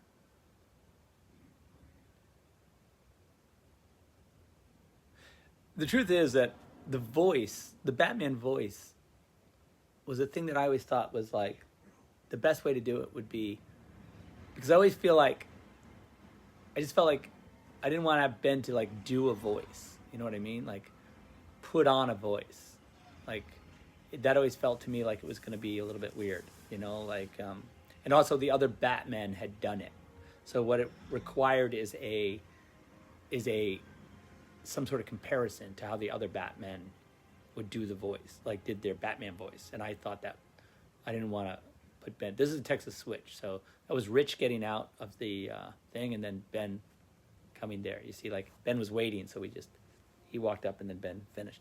That way, because the cowl, when you take it off, it like completely F's you up. So we thought we would take it off with that way you can take it off and come upstairs and still be, in great shape. then we. Oh, so there's the tracking device. So he knows where he is. He knows where the kryptonite is.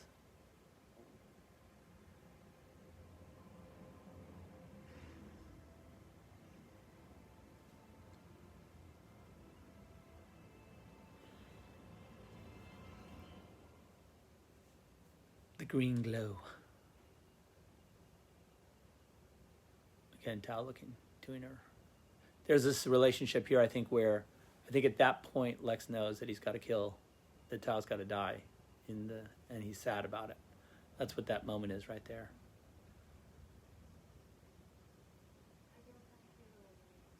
This was a cool sequence we shot again in Detroit under the town hall. Like we shot in where we shot was the old town hall where we built the all the what do you call it, the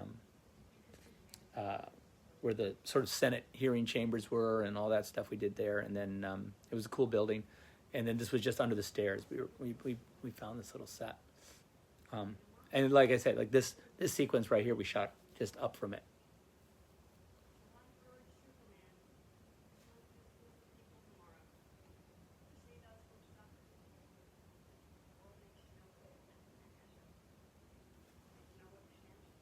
Yeah. So Senate hearings, which we're really familiar with now. A lot of Senate hearings. A lot of people going to Capitol Hill to testify. So, not that unrealistic. And then here is our big piece of kryptonite. I love this little scene we shot with Ma Kent at the Kent farm. Went back to the real Kent farm. We had held it since Man of Steel, so shot this in Illinois. And it was cool. It was cool to go back there, you know, to the real farm again. I don't know if it's there now. It might be gone, but I don't know.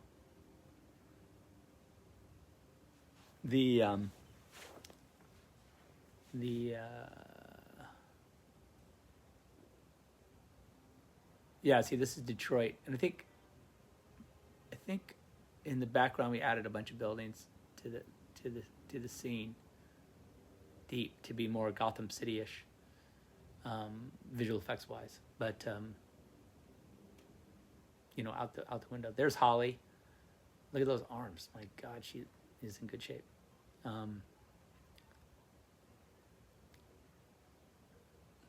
Unbelievable.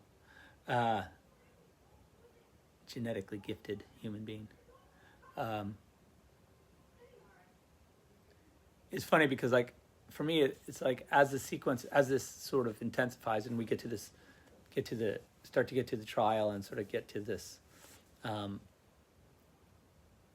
you know, Superman appearing on Capitol Hill, we realize that, you know, his morality, of course he's going to go because he believes in truth, you know? And I think that notion that it's not that he's naive. I think it's that he believes that the truth, it's almost the reporter in him that believes that the truth will be transcendent. And, I think that's why I love Superman so much, because it's always, even in his darkest moments, he has this optimism about humanity, even that we don't have, you know. That sequence we shot in Detroit too, so there was a real bridge there that we added our Washington D.C. bridge and monuments and all that. So we never, I think we shot some plates in D.C., and we scouted it, but we ended up shooting that stuff in Detroit as well. And this is interior. I used to have that painting of Jeffrey Dean in my in the gym.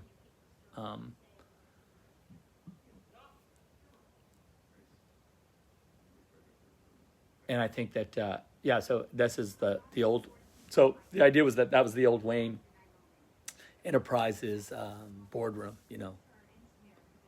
And I think that's shot this in Chicago. Look, just missed him, huh?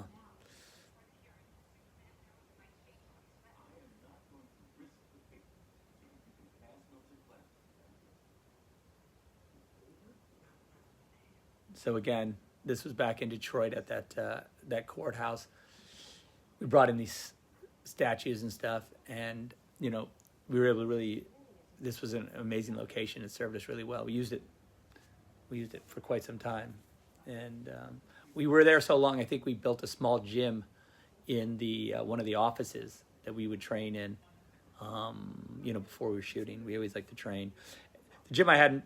We had a really great gym in Detroit that was built at our stage, and we got a lot of workouts in at that gym. But this place was our little, like, we had like a mobile concept for our workouts, and it worked really great. But you know, again, it wasn't as good as the real deal. I never felt like. I remember everyone was doing the like ice bucket challenge during this time of the year. For some reason, everyone was doing that ice bucket challenge. Look, there's Eamon. That's his cameo. It's not really a cameo. I guess it is a cameo, but it's pretty. He's pretty. I call it a close-up.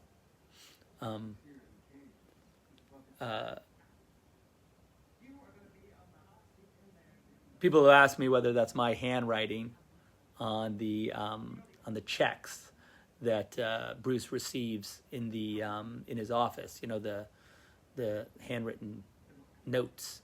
And it's not. I think Lexi did the writing, but copied some of my handwriting from my storyboards because I had written them on the storyboards.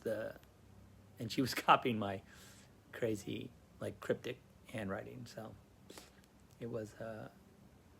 It's fine to. It's a fine thing to guess at, but it's not 100% the case. And then this is just classic subway. Murder scene. Oh, that's too bad. And then this sequence, you know, I really love this idea that, like, one of my favorite little symbolic images is that the drone that's painted to look like Superman. You know, this notion that, like,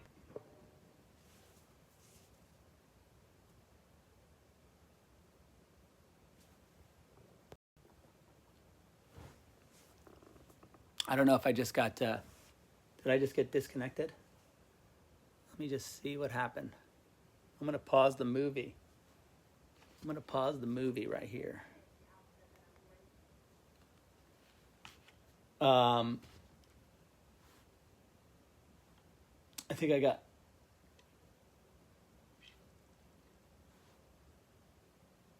paused the movie because I think I got disconnected.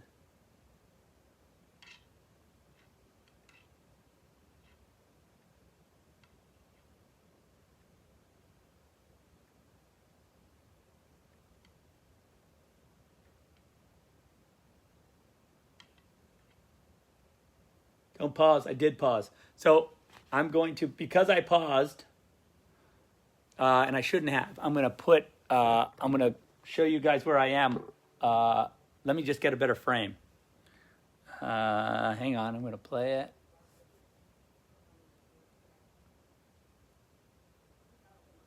It's the frame where we talk to each other. So I'm going to just turn the camera back just so you can see it.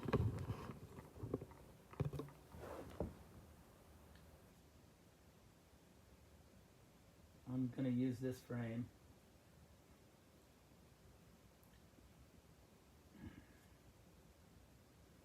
Give you guys a chance to sync up.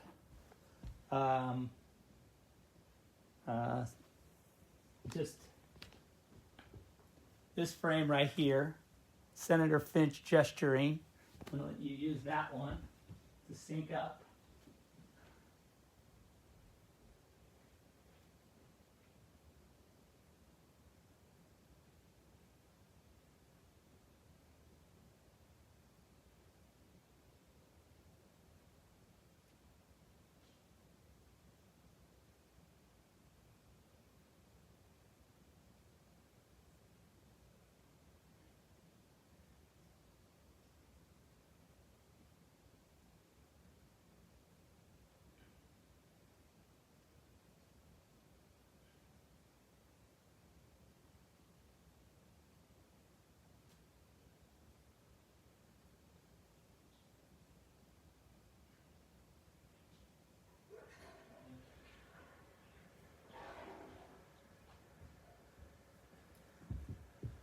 Okay. I'm gonna bring it back. Lovely, lovely, lovely, lovely. Okay. Okay, all's good. Woo! Sweet. All right, so here we go again. So 3, 2, 1, play.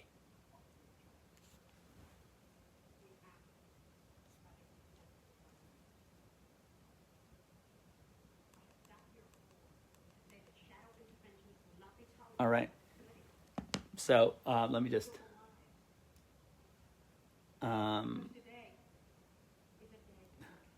Today's a day of truth.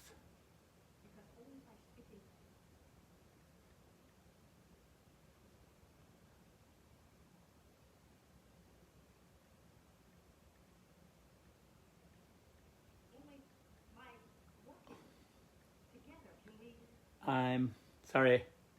I'm.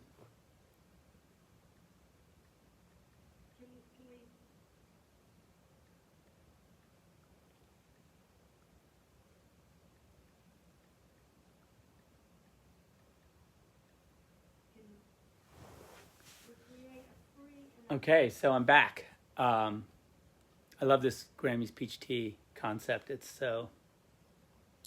She does it so good. And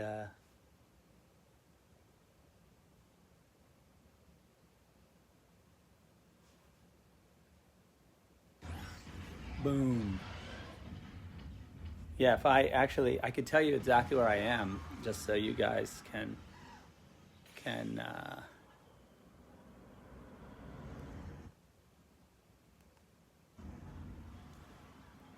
1 hour, 30 minutes, 57 seconds.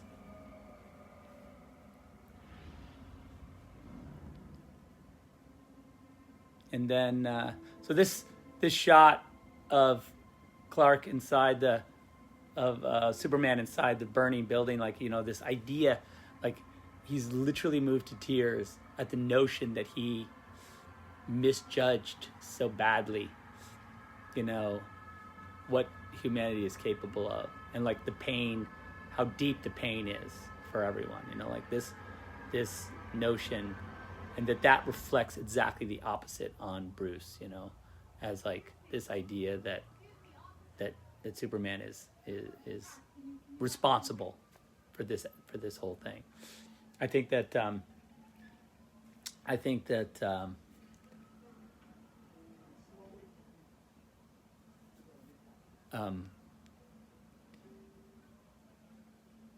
this also, I love this, you know, Superman like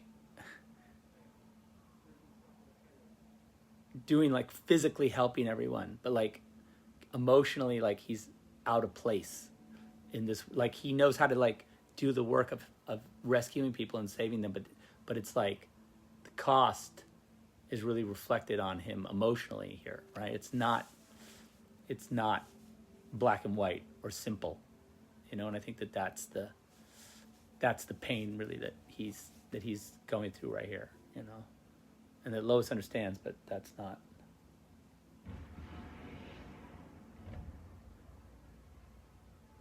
enough, you know. I really like this. We did a bunch of shots of you know, because like, look, that's where Alfred lives, in that trailer. We had this thing, like Alfred lives in this old, like this old cool trailer, and then Bruce lives here, and it was like just this interesting, like, rustic concept that Alfred doesn't need a lot of creature comforts. He's able to like live with like not a lot of extra shit. And also that, I mean, look at the glass house is pretty simple, even though, you know, he's a billionaire. He doesn't have a lot of stuff other than everything that's underground. Their whole world is underground. And I think that notion, I really wanted to emphasize as much as I could, this idea that like their normal life, like the life that's above ground, is the most minimal and the life below ground is like where all their energy is and all their attention. And I think that really is visually, like, with the glass house being so simple and Alfred's trailer being so simple, and then what they have underground being so complicated and so massive, that I just think that visually is a great little piece of visual, like, storytelling you really understand. And this was a cool little, like, I like this little, like, the surveillance camera shots of, like, of Batman taking that guy out. I always thought that was cool. These are like all the gunfire they used to, like, they were trying to stop him, but, like, were unable to. Clearly, he was not slowed down by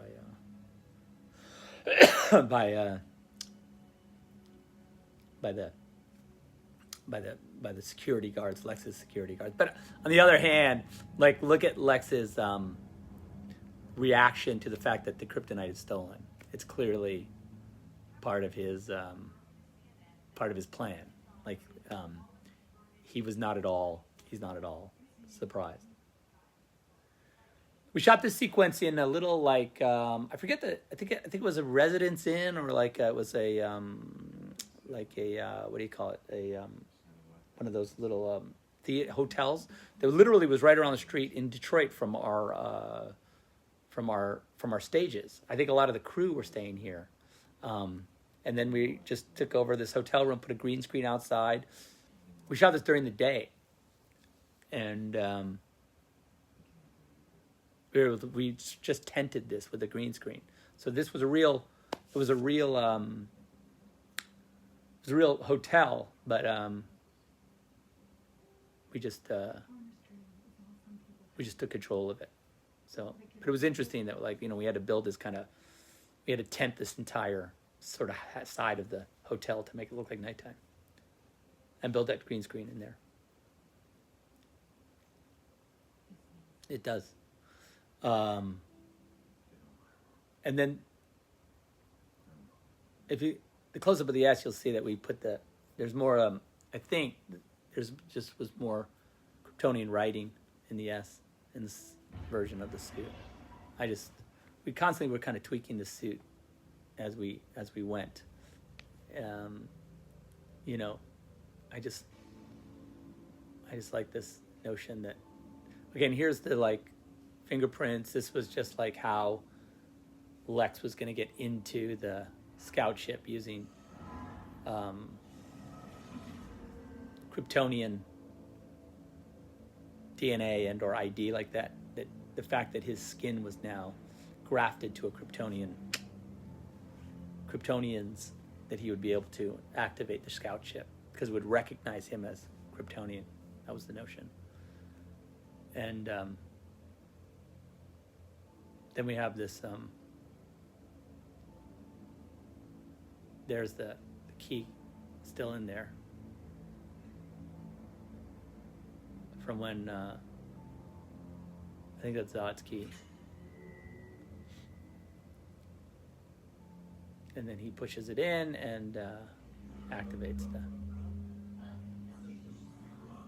That's Analysis reveals ship operating at 37% efficiency. That's Carla as the ship, Like to assume command. which is, like, amazing. I wish my house had Carla's voice, because that would be just the best thing in the world. Contains knowledge from 100,000 different worlds. Yeah.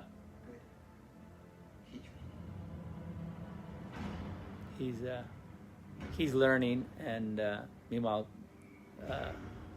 Batman is training. This is him getting ready, of course, to fight Superman. It was we shot this training sequence. I think we shot it right after, or right around the time we did the Knightmare sequence. I remember we shot this on a Saturday, the workout scene on a Saturday. So there wasn't a lot of people around. But yeah, Ben got in some great shape, and I really appreciated the hard work he did to do that. And then these are just examples of. I think if you look closely on those on those little rocket things, those were it's like I think the chemical sign for what do you call it? For lead. Because that's lead in those it's lead in those what's it called? In those grenades. So this is the file that he's opening up. Our first glimpse at are some of our first glimpses at our guys here, sort of in a scene in a single vision. You know, like I would say that sort of like together for the first time. What would be eventually become the Justice League. You have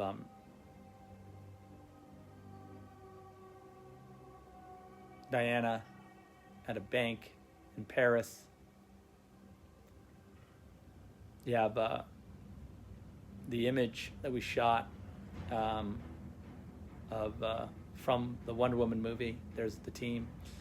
We actually shot for the movie before we did this and inserted this into the film.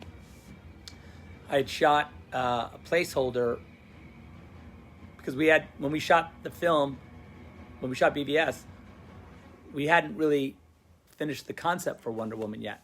And so we had done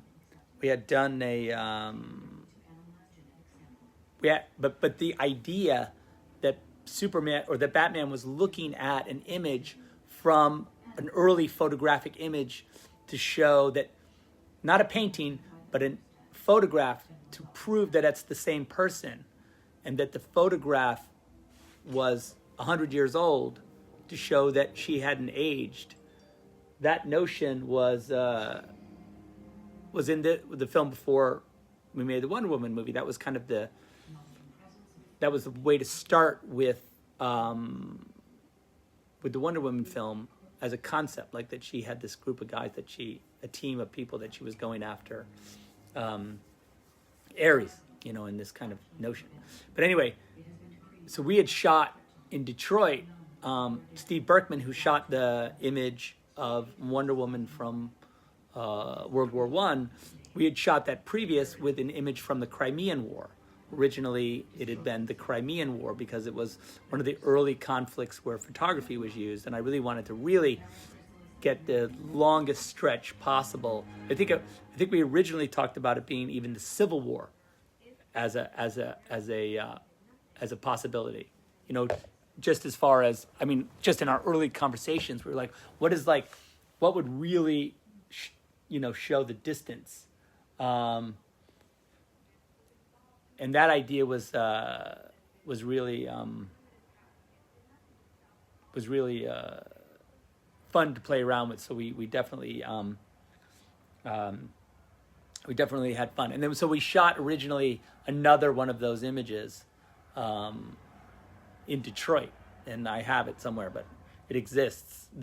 And then we reshot it with the real actors. But I had Gal in the original photo, but it was the Crimean War, so it was like a much different kind of look. Shot this up in New Mexico. Superman going up the hill to see just to get away, not knowing exactly where he's going.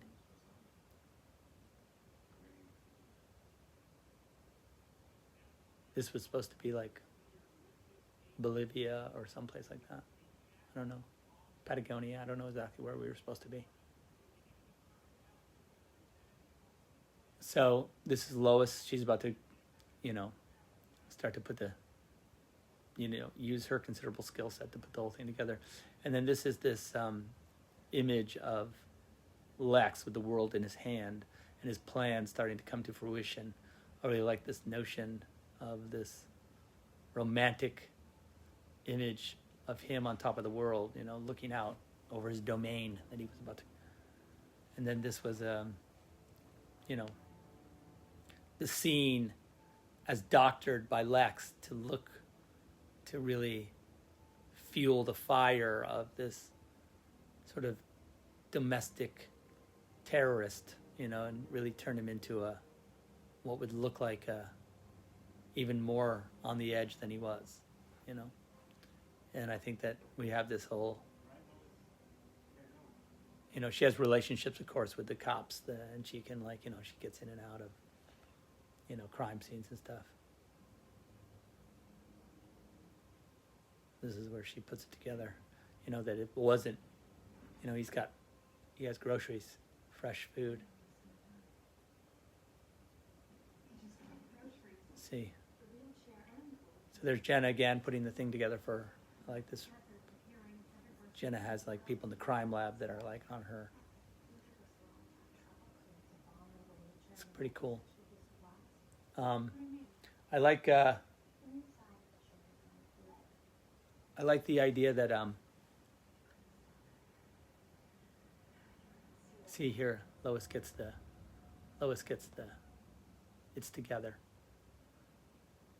And then this was a scene, and you know, Chris and I talked a lot about this sequence, you know, and this scene of Clark scene. Is it a memory? Is it a ghost? Is it a conversation with yourself? I think those are all viable versions of this sequence, because it's really, in the end, you know, the Fortress of Solitude has become internalized by Superman into a conceptual, like, self-imposed solitude, you know? And so what would be normally this insane ice structure has become like this simple, incredibly, you know, organic place. And sort of it's more of an idea of self-reflection, where he is experiencing in a sort of very Joseph Campbellian kind of way this reconnection with, instead of going to talk to his space dad, if you will, he goes to his human father, who he's internalized, to teach him about the thing that he already knows, you know, in this simple story about trying to do the right thing often can be like, you know, can have tragic result. But in this case, you have to try. You have to. I think the lesson is you do the best you can. And then also that relationship to Martha is my world, kind of an idea, which is reflected in the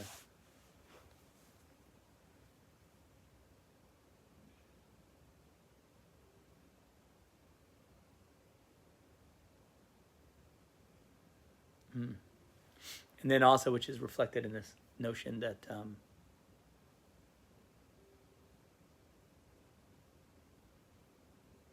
and then you have this sequence here where Bruce goes to his version of seeking the Father. You know, we have this whole thing of the atonement of the Father and the redemption in the eyes of the Father, and I think that this is a Bruce's version. It also parallels the earlier Lex scene that we talked about, where Lex was at the mantelpiece of his father, and Bruce goes to the mantelpiece of his father, just as Clark goes to the mantelpiece of his father, which is a simple relationship to the land. He's a farmer, so he has this relationship to the earth. You know, everyone has this. The Waynes have this relationship to, like, you know, commerce and industry, and you know, I think that's, you know, how each character reflects their internal struggle is sort of through these three different environments, and they kind of all are leading to this. They're all coming to a head here. I always like this. Also, the movie is filled with images of people walking away from camera, you know, in sort of silhouette or in sort of solitude, and I think that's how we're heading them all toward this sort of singular conflict with each other. You know, it's not. It is them alone facing nature, and then and nature representing on one hand their enemy or their adversary, you know.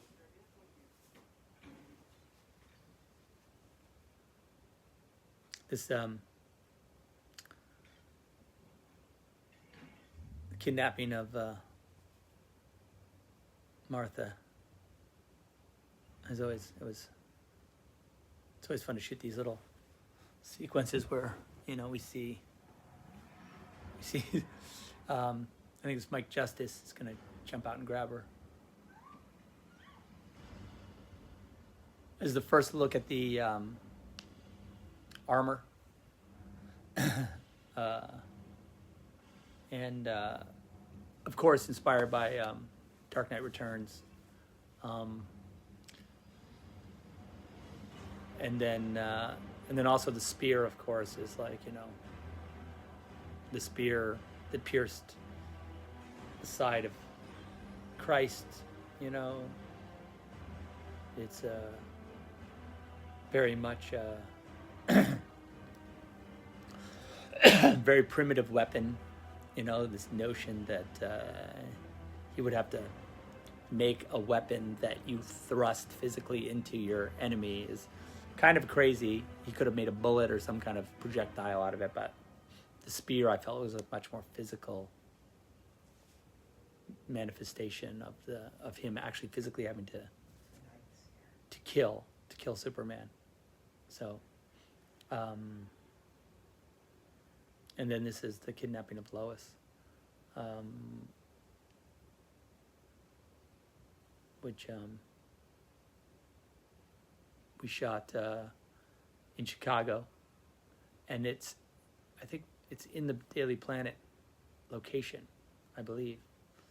We shot it in the bottom of the Mies van der Rohe building.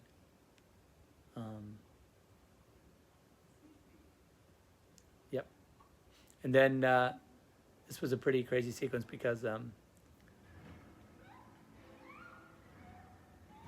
Mike had to carry Amy right out, and he's pretty strong, so I think and then I think that's a stunt woman who gets thrown into the van, which if you chucks her in there pretty easily. Amy doesn't like to fly in helicopters, so we try to keep it to a minimum. So this shot we did on the ground with a green screen out the window, with the shot of LexCorp out there and the helipad, but it worked out pretty nicely. That's CG environment out there. And then we built this helipad in the parking lot. There was a giant, we built a helipad that you could land on, but it was elevated about, 20 feet off the ground. So we could put green screen all around it, and it allowed us to shoot these shots. And we shot it at night, of course. But all that was a big green screen environment out there, to look over to Gotham across the way.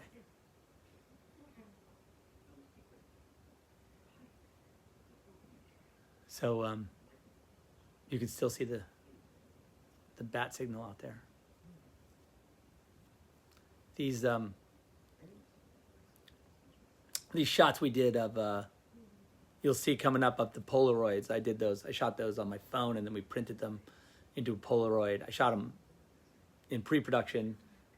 Diane got the, we tied her up, and I took the pictures of her, and then we printed them, and then put them in. And then I think I shot them with a Polaroid camera to make them into Polaroids, and that's how they had that real Polaroid feel to them. And then again, we get an example of Lex doing his sort of his wordplay, intellectual wordplay.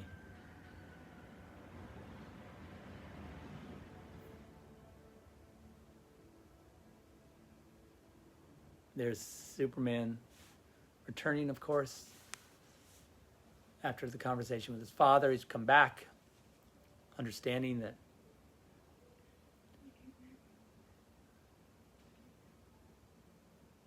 he has to try, but also that accepts his humanity. It's not necessarily a bad thing, but it's thing he has to grapple with on how to like.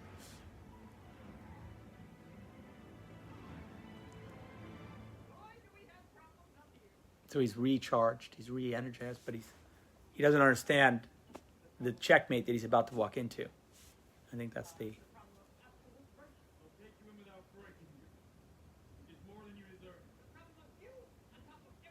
He's mad because of.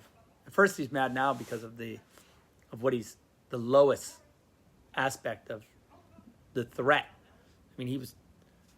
Lois would have died if Superman hadn't caught her. So, like, the intent, Lex's intent, is what Clark is responding to in the sequence.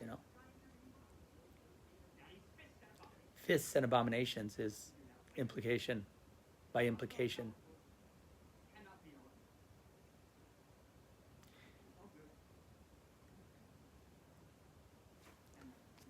Let's see.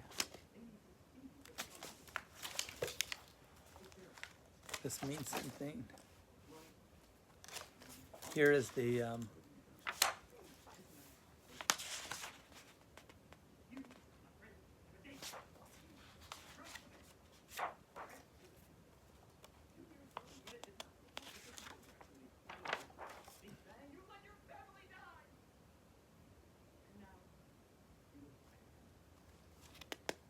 this is the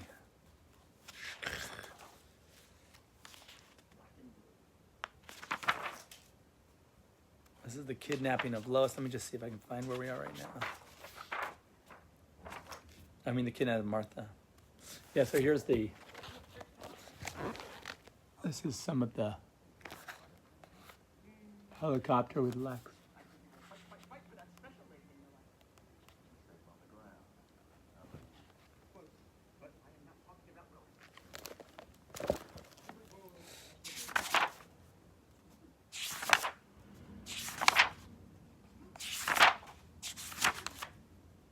Here's the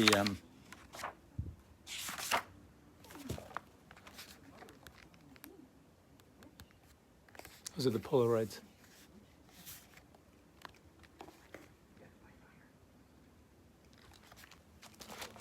Now God bends to my will.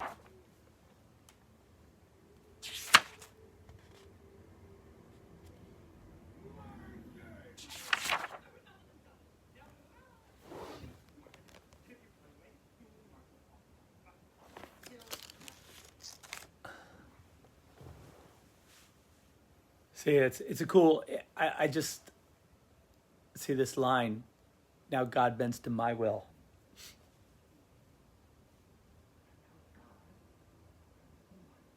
It's like, I think for Lex is like the perfect working out of this scenario. Like he's basically.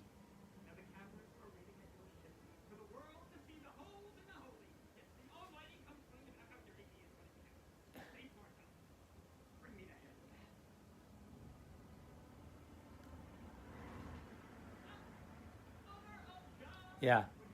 So again, I feel like, this paradox is, the idea that like Superman now is caught, in this amazing, he can't not act, and that I think is, what it's all about. And by the way, this is always one of my favorite shots because we shot this from a helicopter and came through the real helicopter and then had Superman like through the blades. I thought it was a really nice moment.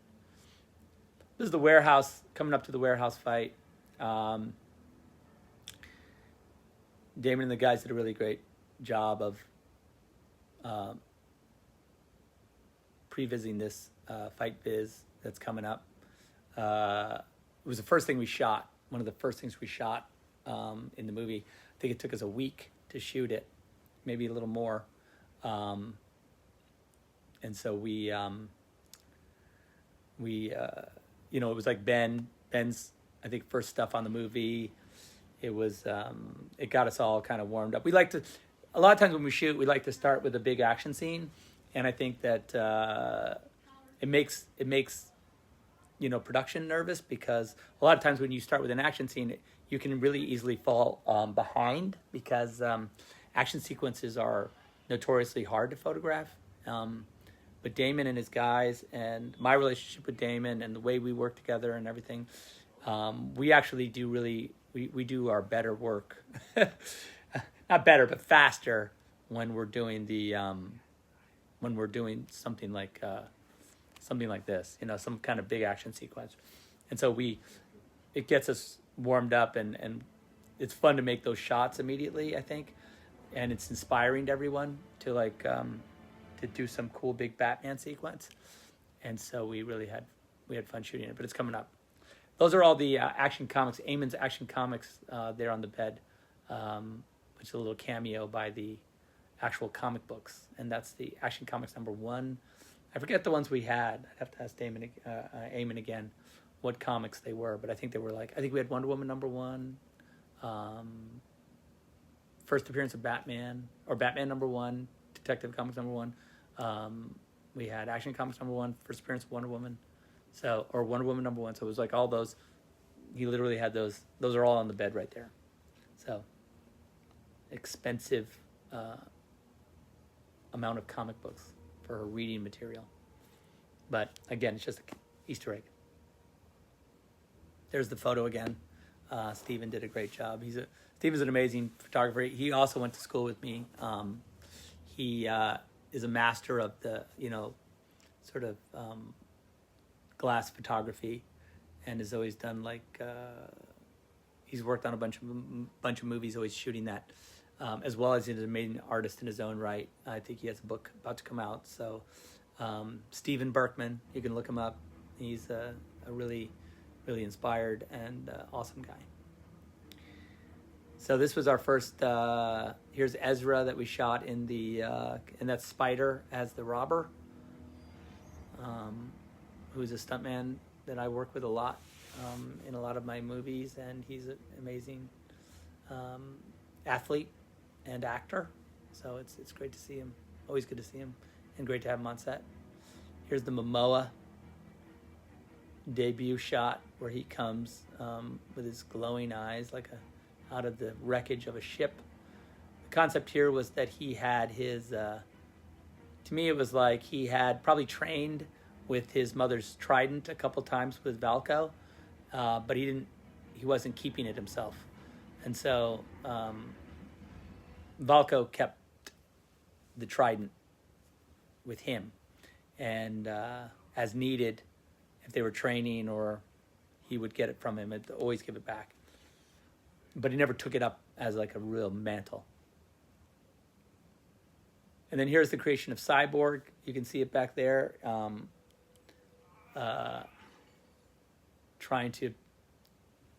He eventually turns one of the mother boxes on.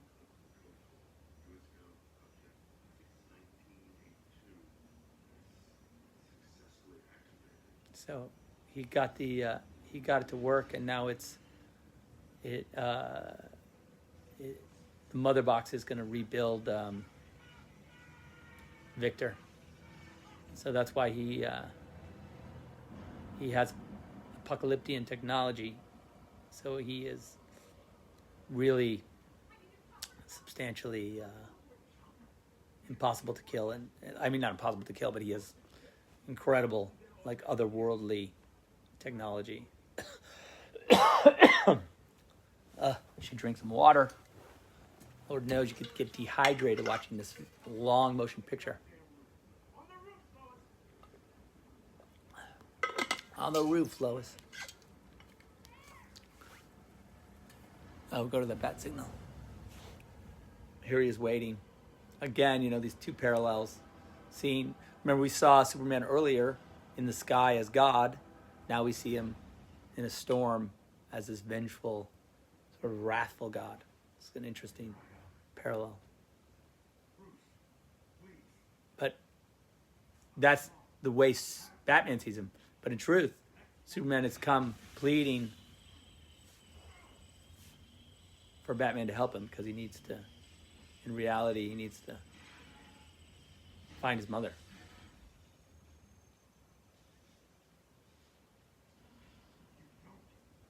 I don't know that Bruce 100% understands how strong he is. I like the idea that he miscalculates a little bit the extent in which Superman could wreak havoc on him. These remote firing machine guns aren't really much of a thing. I did also love this as we put this together. You know, this kind of, there is a lot of good Dark Knight Returns reference in here, of course. Let me just see what I've got on. If there's any cool drawings here, that relationship drawings. Here's Aquaman. There's Flash. I feel like this is book 4.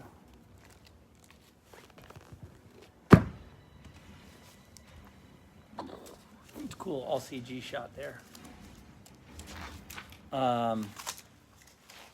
Let me see. Okay, here we go. Back here. This is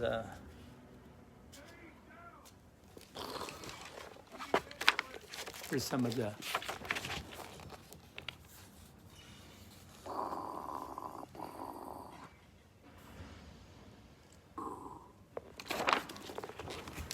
that's cool. And then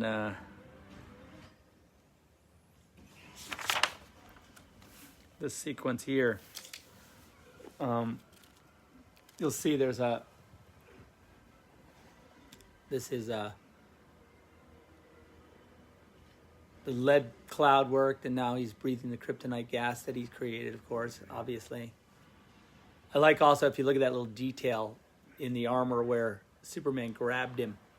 So he has that kind of, we had to pre-design that little crunch where he literally grabbed the armor and squished it. And now we see what's it like to fight a guy at your own. If you're just a man, what's it feel like? You know, that's a cool, boosh. That was a good, that spider on the wire there, doing that under the thing, and then the ride down. Oh.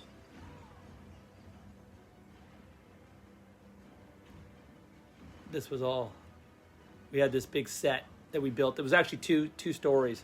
The upper story was the roof, and then you came literally through it, and then this set was built underneath it. So we were able to do it sort of like in continuity, sort of.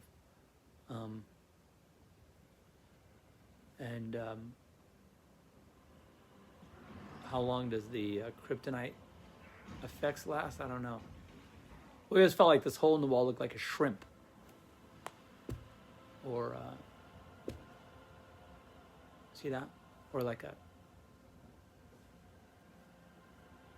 And then I love this concept of the two of them running at each other, and it was a thing we talked about for a long time, that it would be like, you really get the physical, and then this is the kryptonite wearing off as it, and you get that ring, ding, almost like a tuning fork, striking him, you know. And then down through the ground they go again into this bathroom. All this was based on kind of like architecturally on sort of the we had found this location that was kind of in this kind of rundown in Detroit, that was kind of in this rundown state, and we used a lot of it as reference. This cool old bathroom. I really like the idea that they were in an old, that the fight ends up in this old bathroom, because, you know, and that's, I think that's me doing the opening the gun and the close up there, and then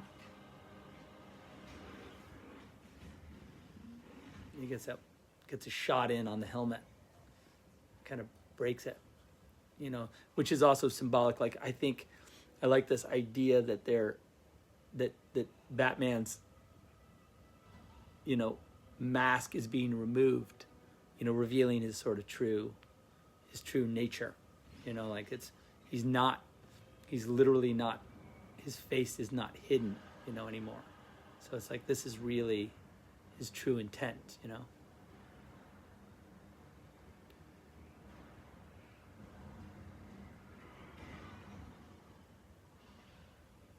have this. There's a Watchmen reference coming up here, which is the Latin version of, who watches the Watchmen, which is this kind of, to go back to this notion that these guys with the ultimate power. How it was right on the wall, right there as they came out. You just see it briefly. Who watches, like, who decides what they decide.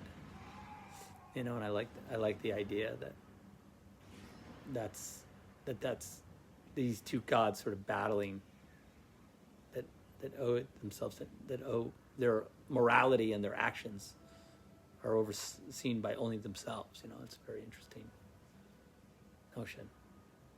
So then this is kind of, I really like that overhead of like Superman and all the radiators. I really like this idea of this giant pile of radiators, these old rusty radiators for him to land on, because it just created this really cool graphic and this kind of notion that the hardest, that you don't even land on the ground, you get to land on these spiky metal things.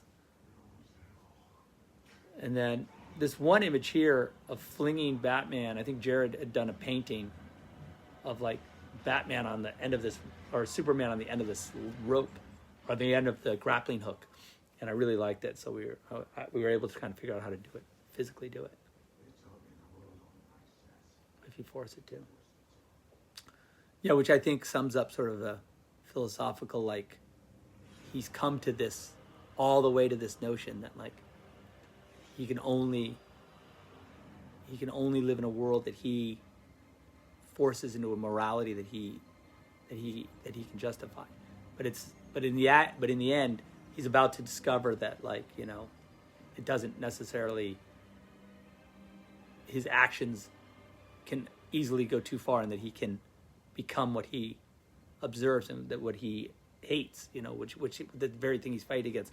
In this sequence, like, he's basically turned into the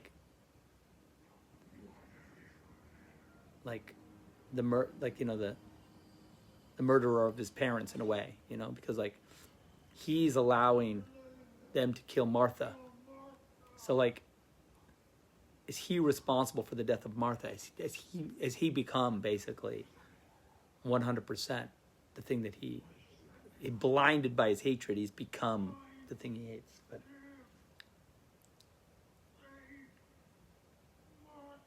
and then of course this is very, Dark Knight Returns also, like the foot on the neck and the whole thing. I mean, I still think you could make a Dark Knight Returns movie. I don't think this movie negates a Dark Knight Returns movie, because I think Dark Knight Returns is probably, in my opinion, like the greatest comic book ever written. And I mean, that and Watchmen are, I think, for me, some of the greatest work, graphic fiction ever written. It's just amazing to me. And I think that so by all means, that movie can still be made. It's a great, that would be fun to do. Someone should do. But I think it would be great. I think it's certainly still to be done.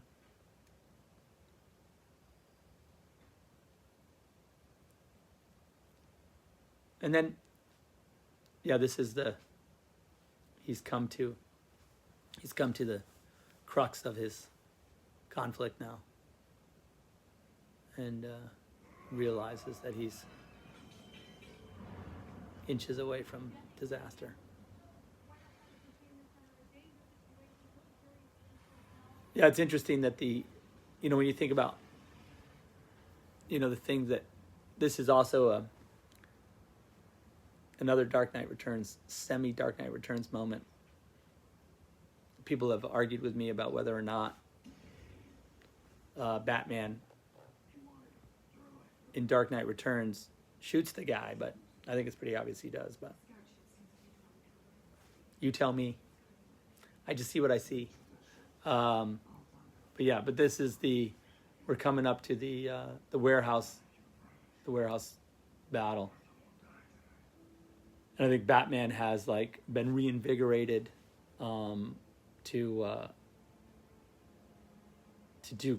basically sort of summon all of his skill set to do this rescue, to save Martha. And I think that's an awesome thing when you have Superman or Batman suddenly motivated by like suddenly motivated by like a cleaner version of his morality, which I think allows him to fight harder and be even better.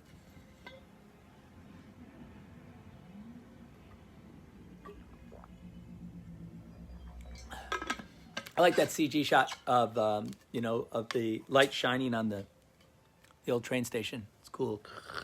And then we did the lighting effect on Lois, and those two came together really nicely. Because it's cool, when you do a shot, you do like a lighting effect on the day of a guy of Lois standing there. You do a lighting effect, and then a year later or 6 months later, you do a CG shot with the light shining in for the other side, and it all matches, and that's really fun to see. Because you don't always get that.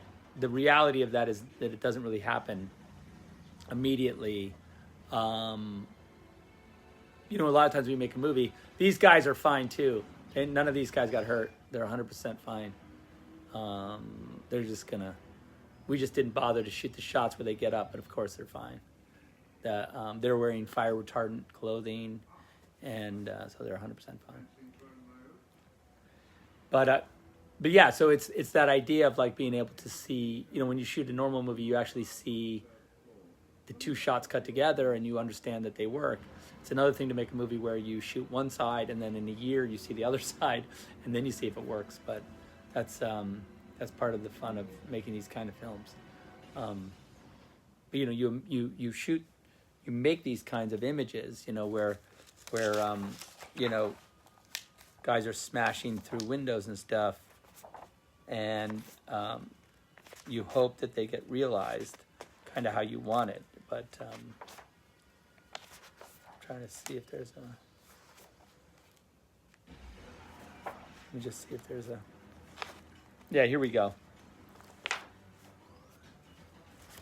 Dunk, dunk, dunk, dunk.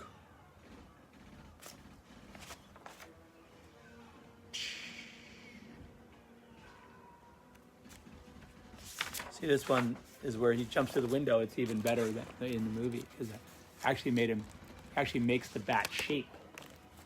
When we decided as we did it, it'd be cooler if you made the bat shape.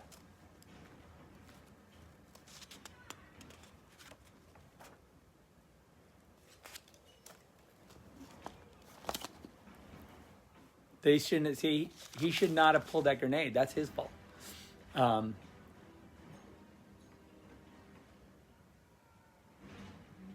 This was just fun to shoot.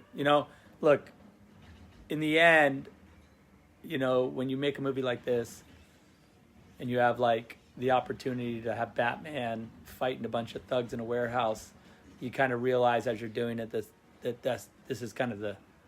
is just fun to do. This is just what, when you're a kid, you think like, oh, I wonder if I'll ever get to do a Batman fight scene. And I like this,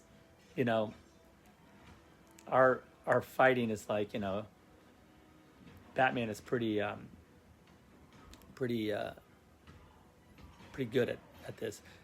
Again, that's the armored cowl, so like you can't really shoot him through his. That's a broken arm. But also like look, he's on his back there. He just got stabbed. But it's that kind of. It's that kind of fighting that you want to see, though, from Batman, I think. Pin a guy to the wall with a knife. It's cool. He throws Wayne into the wall. I like that. Oosh. So all this was great. And Damon and his guys did an amazing job with the choreography of this fight. I really, really had fun working on that sequence. Just genius. There's Spider again. He's about to get the M60 taken away from him. course, and that's, and you know, a lot of that fighting was Rich, you know, and Rich Citron, who I've worked with for years, is amazing. He just was in Army and did an amazing job. He's one of the great talents that I've ever worked with, and I really love Rich, and you know, feel very blessed to have him as a friend and as a performer in my films, because I half the shit I've done I couldn't do without Rich doing it, and without Damon, of course, and his whole team and all the guys, because they're just so good, you know. I've got this idea of the flooded sort of second floor of the train station, because we found this sort of flooded area, and it was like, gave me this notion that like, oh, it'd be easy to make the kind of a difficult thing when you throw the kryptonite. You get this notion that you've really gotten rid of it, throwing it down into the depths of this watery grave, which also, you know, water to me is like this sort of elemental thing to have to like submerge yourself into. Rebirth, water, you know, baptism, all those kinds of notions are evoked by water, and I think that you know, it's pretty obvious parallels there, you know.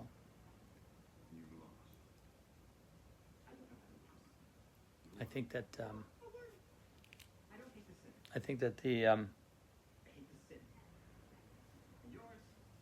birth here of Doomsday is a similar thing. I try to use this. We really made this sort of, you know, embryotic sac, you know, that Doomsday's growing inside of. We really like that. I really love the notion that he busts out of this kind of membrane into. Oh, here's the frame from. It's a very Dark Knight Returns frame. There's Harry pretending to be a human. Let me see. Yeah, let me just skip ahead here and see where we are. Blood of my blood.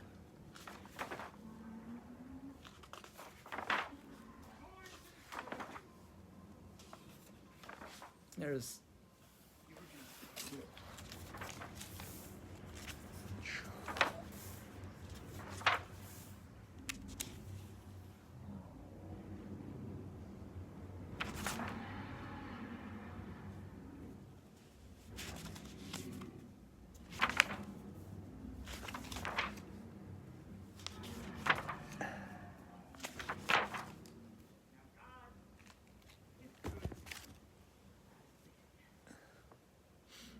Yeah, I really like the work they did on Doomsday here. Also, I think he looks. I really think he looks awesome, and like he's gonna kill. He would have. He was gonna kill Lex right there, but Superman got in the way. But I really like that shot where he pulls that like this sort of embryonic fluid off of himself. I think it's really cool the way he the way how the Sims work there is really awesome. And then I love this notion. I think we did this just as a drawing, as a doodle, as a concept of him seeing himself of Doomsday looking at Superman in a sculpture and then looking at the real Superman. It's kind of like the symbol of the man and like this abomination between them, like representing kind of, if you will, like, you know, the public perception of like the two different notions, like the reality of the man, the symbol of the man, and then this kind of monster in between, you know, which is real. And we had a really fun time with all these big CG shots.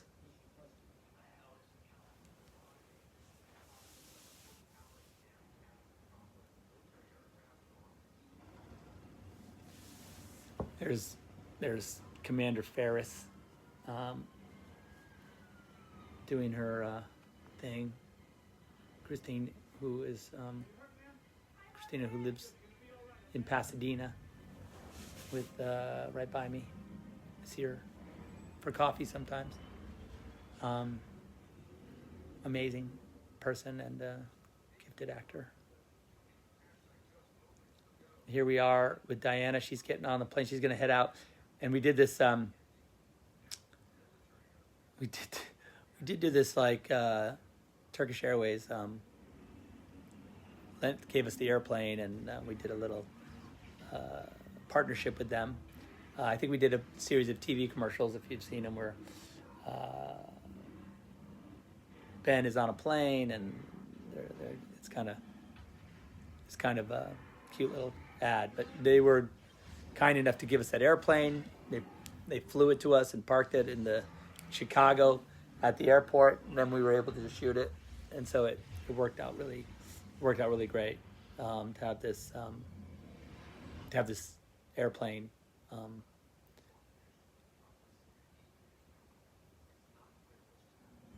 And then we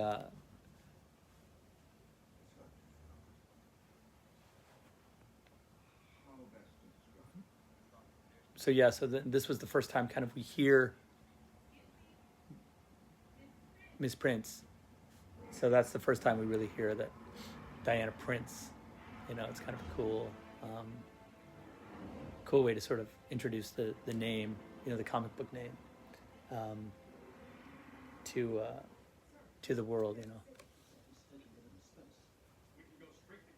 And then this is cool. We're gonna.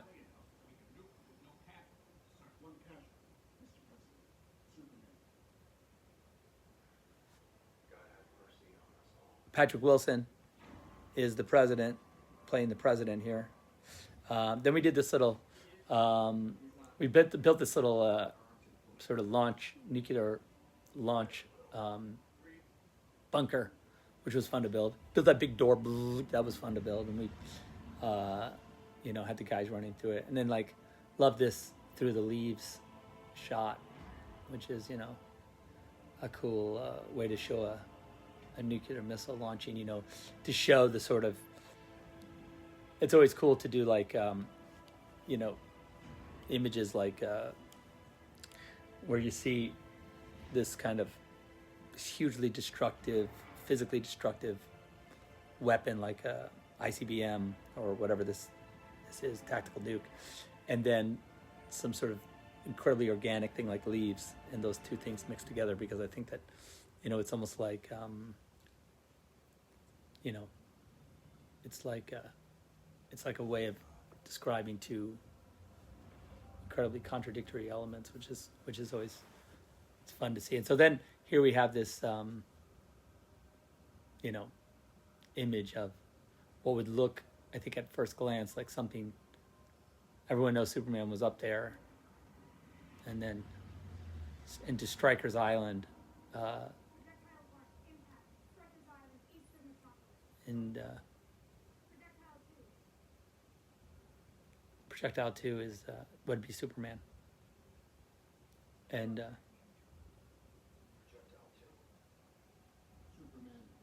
yeah, that's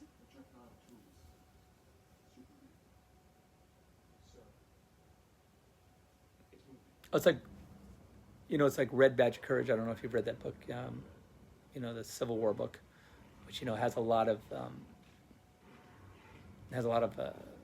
symbolic images of like war and nature kind of superimposed over each other, which is kind of like a thing that I think is really an interesting concept.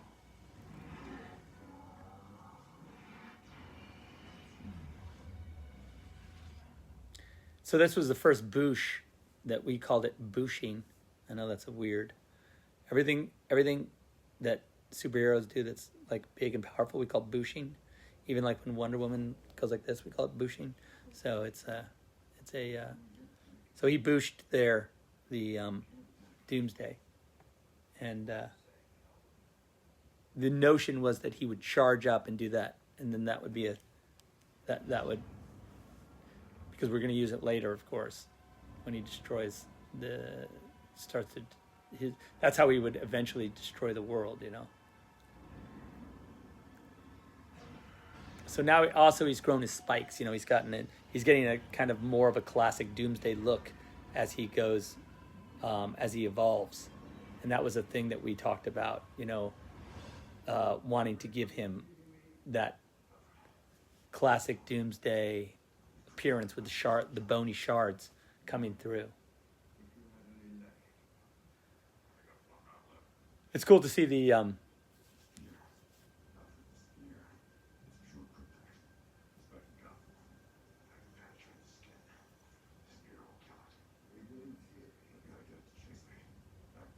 yeah, back to this, yeah, the spear.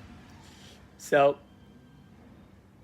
you know, again, like all these CG shots, you know, DJ and the guys did an amazing job, kind of like, you know, really, to me, like telling this incredibly complex story using these like visual elements that we, of course, can do doodles of and kind of give a notion of what it would be, but it's this, when it's really worked out and you actually see it come, you know, into fruition, that it really sort of tells the story in a kind of more immersive way. And it's interesting when you do it, because you've done the drawings, and we've edited a lot of times the drawings into the movie, and so the emotional impact is only as strong as a drawing. But it's funny how that evolves as the shots actually come in and you're actually seeing them, you know, rendered in real time, that you start to see like a completely different film, you know, from what you shot. Like these kinds of shots where you're just like, geez, that's cool. And now we have this kind of introduction of Wonder Woman that, like, I really had very specifically designed this entrance of Wonder Woman, and that she has this like little, like, this power that I think you know, is slightly unexpected. And then this is them working together sort of by, you know, coincidence. They're all, it was cool the way, I like the way Wonder Woman kind of sees Superman out of the corner of her eye and just like lets him do his thing, because she understands that like this is the best working out of this.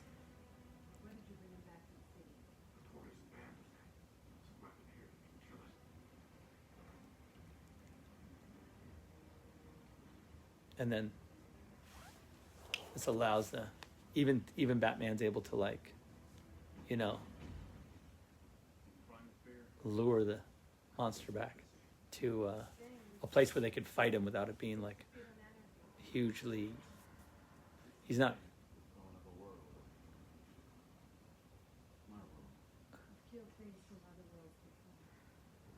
That's awesome. Yeah. So, like, you know, here's your first shot really of the Trinity, and I really was super like into the notion that the Trinity would like have Wonder Woman in the front, you know, because in a lot of ways, of the three of them, she has the most experience with this kind of fighting, this monster. You know, she's the only one who's really seen like full monster, you know, battles. I mean, yeah, Superman has fought Zod, but not like a creature like this, which is cool. But and you can see her confidence is pretty. I always like the idea that she kind of like, even though it's horrible and everything, you see that she kind of digs it in a weird way. Like, especially that there's a shot where she loses her shield, and she looks back at Doomsday, and there's this kind of look on her face that, like, you could tell that she is specifically made to. She loves this. She's more alive. Like that stuff. Like it's coming up here. Oh. I remember, like, Damon and I were doing a lot of this choreography. We did some of this stuff, you know, in post. We did where we just kind of messed around on a mat and kind of figured out how these guys would be fighting. Like, Wonder Woman cutting the leg and all that stuff. I really like that shot where she hits and she has her shield and everything. It's really cool, cool moment. And then we shot this with Amy underwater, and it was tricky, to film with Amy underwater, but she was a trooper, and she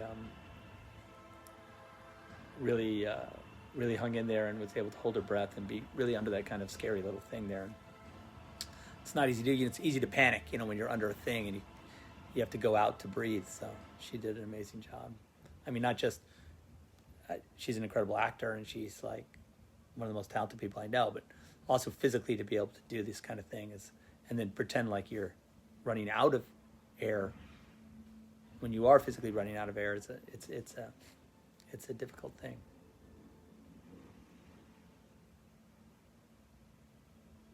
To really be trapped under that. And then this circles us back to this you are my world notion.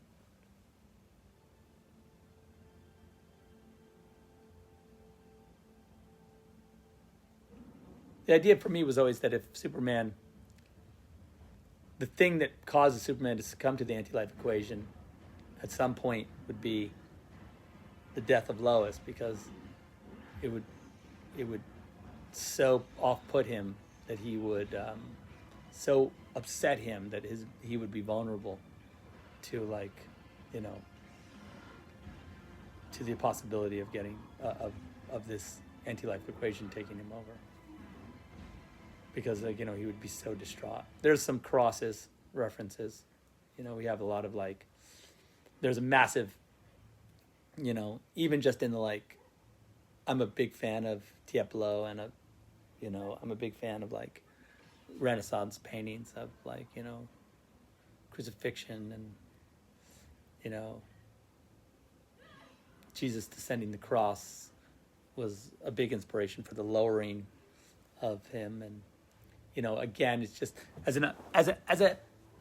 a way to sort of reinforce this sort of notion that Superman is some kind of sort of perceived as some sort of savior. See that look right there from Wonder Woman, where she's like, all right, let's do this thing, and then gets the arm. She gets eye beamed, but still. And then this is how we grew this spiky arm thing notion.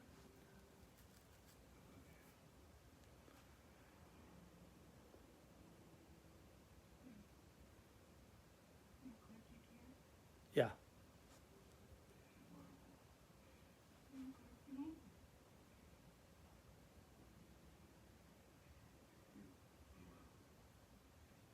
I really want to do this in one shot. I didn't want coverage here. And it was because I wanted him to run out of the shot for it to feel real,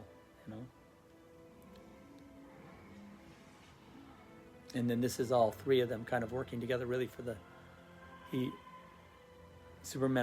Batman has the one kryptonite round left that sort of slows him down just enough. Wonder Woman's got him in the lasso, and Superman's trying to fly with that kryptonite, and it's hard. And then if you really want to wake up a mother box, you do it like this. You can sort of hear, watch. There's a wide shot coming up. It's the two-shot of It's the two-shot of them on top of it. After he stabbed them through, there's a two-shot. I think it's this one right here. Nope, you'll cut back to it. Hang on.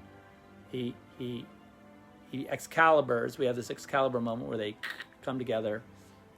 And yes, I haven't even mentioned Excalibur in this whole thing, but of course Excalibur was in the poster. It's a huge influence on this movie. I'm a big John Borman fan, and this moment right here, you hear the scream echo in that shot right there of Superman screams as well, right? And that shot is the shot, that sound goes out into the world, echoes across the globe and would wake up. If there were sleeping mother boxes on Earth, that sound would wake them up. No Kryptonians here. That notion. So then we have this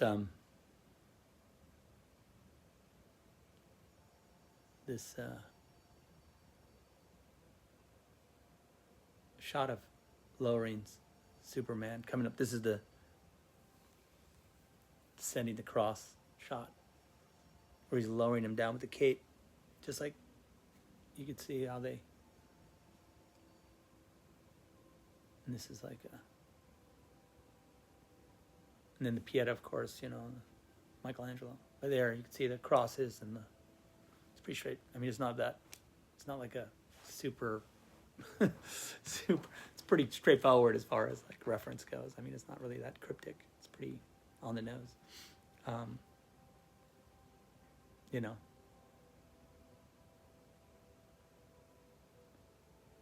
The fact that this movie came out around Easter is pretty obvious.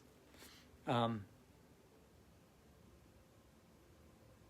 by the way, not to say that it's not also, it's not exclusively Christian.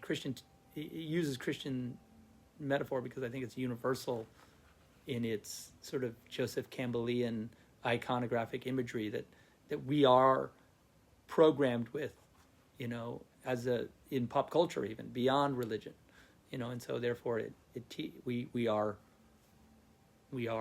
all, we all have it in our collective memory banks. These kinds of images.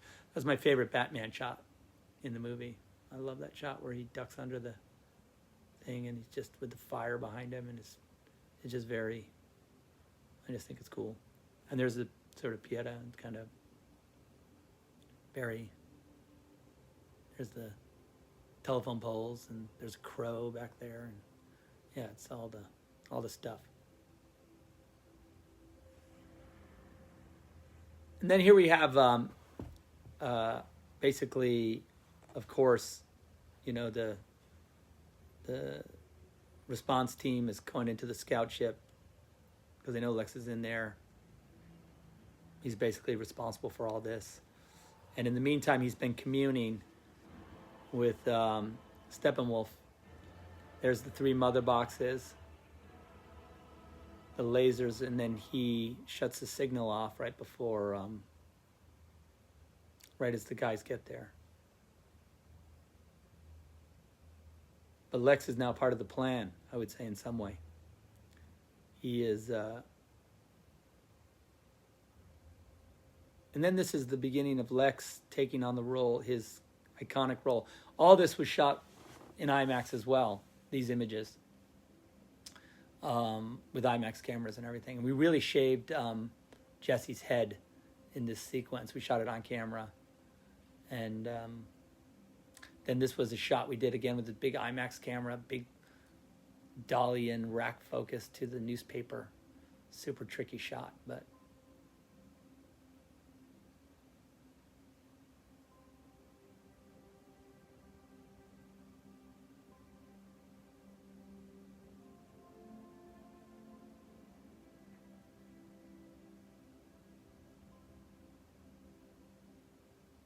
This was Chicago streets, just showing the empty streets, everyone in mourning.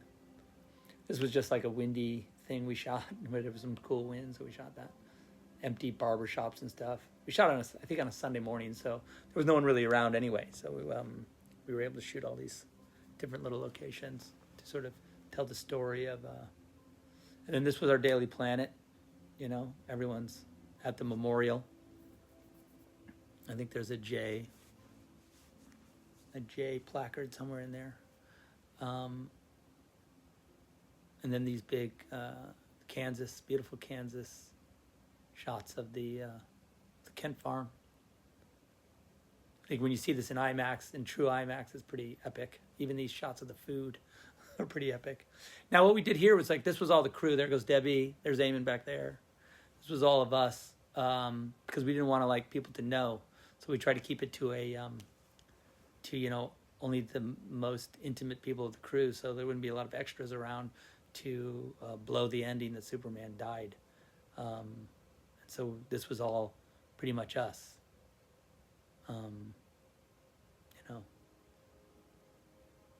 And Martha's had to endure now, you know, losing her husband and her son, which is like, you know, pretty intense. It's the same mobile I have.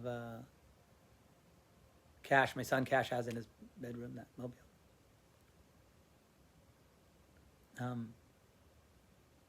This was a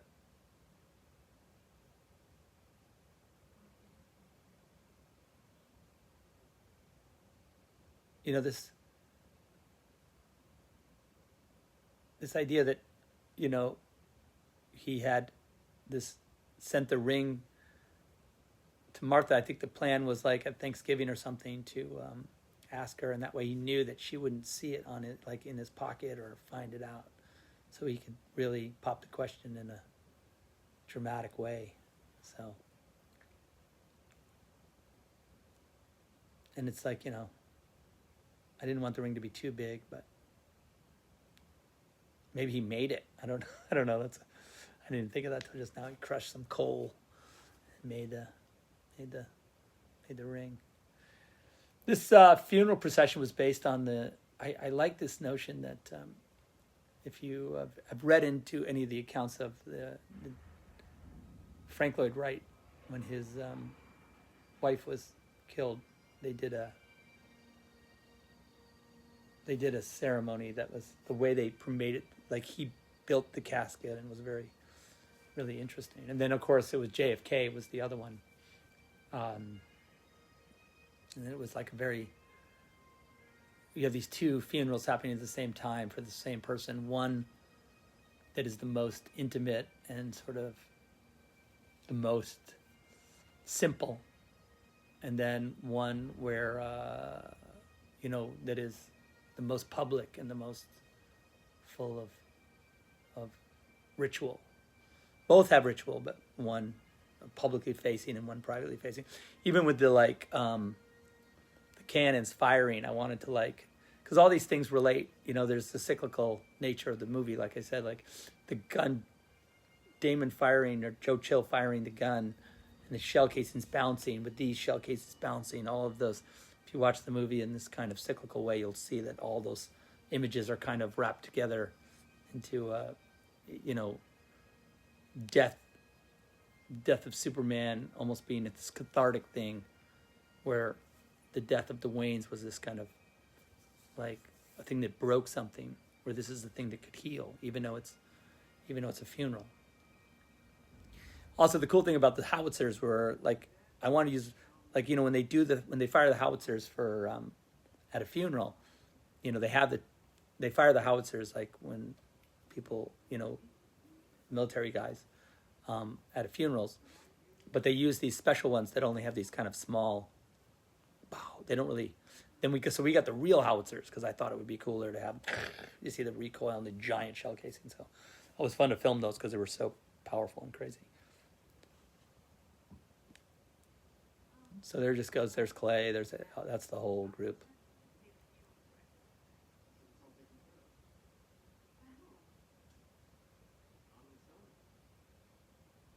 I guess it's Bruce Wayne. I don't know. Maybe. Yeah, and so the real Kent Farm is right over there. I mean, in the geography of this environment, the real Kent Farm is. It's there where you can see that. It's right through there behind Lois. That's the actual Kent Farm in the real geography of this location where we filmed. So there happened to be this graveyard right nearby. So you could actually walk from the Kent Farm to this plot in real life. And that was pretty fun. Fun. It was just beautifully, you know. I like this sequence. This was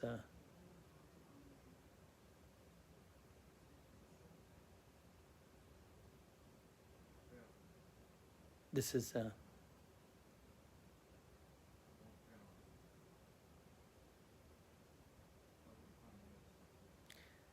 So I guess was this moment where this kind of relationship was being established between Batman and Wonder Woman to kind of make this pact, I guess, to the men are still good, Well, starting to express, I think what Bruce believes, is this kind of new turn for him, is that he can make it right. He can honor what Superman was all about and make it, but use Superman's legacy to kind of forge something good again.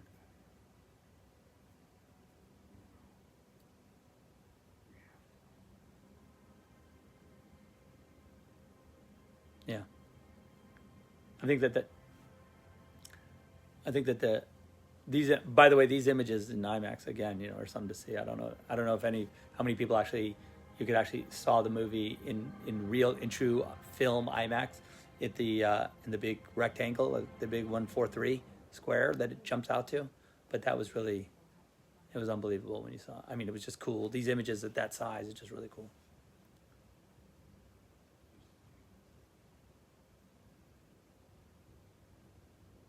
So yeah, so then we have this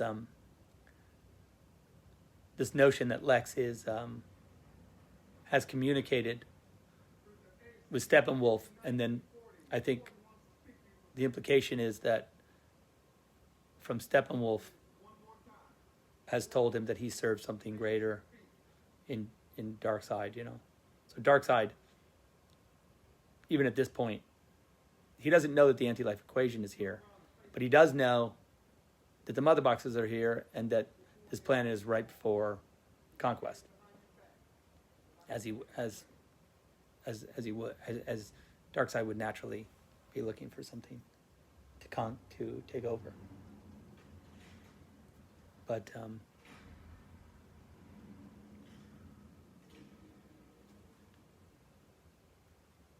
cool Batman intro, I like that.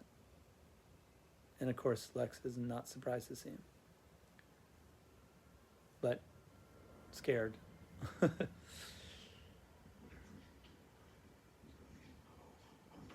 In the early days, we did talk about him branding him here, but then I thought, as we evolved the story, because you talk about things early on, like, oh, Batman will go to Lex, and then, like, of course, he's learned from the death of Superman, as we did in the writing and sort of telling of the story, so that, this idea of him, of course, not, is just like a step in the direction of his own humanity, of Batman's humanity, even though he's so mad about, and so, like, filled with rage about what Lex has done, because he blames Lex, of course, as you should, because Lex is the architect.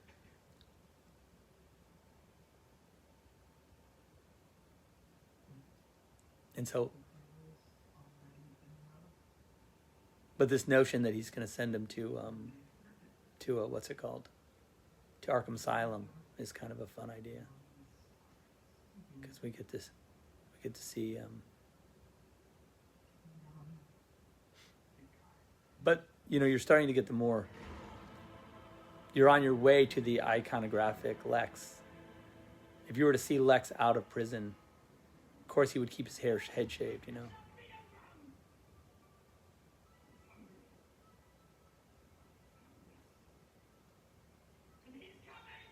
Yeah.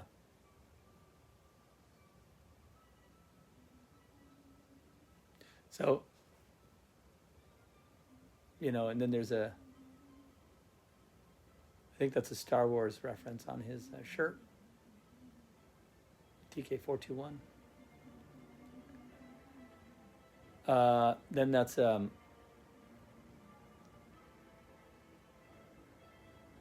yeah. So we see the painting, right? And then the notion of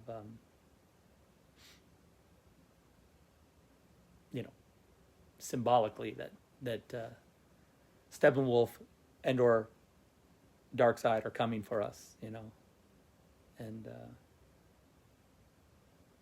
then the dirt fall, of course. At this point, the mother boxes are awake, so.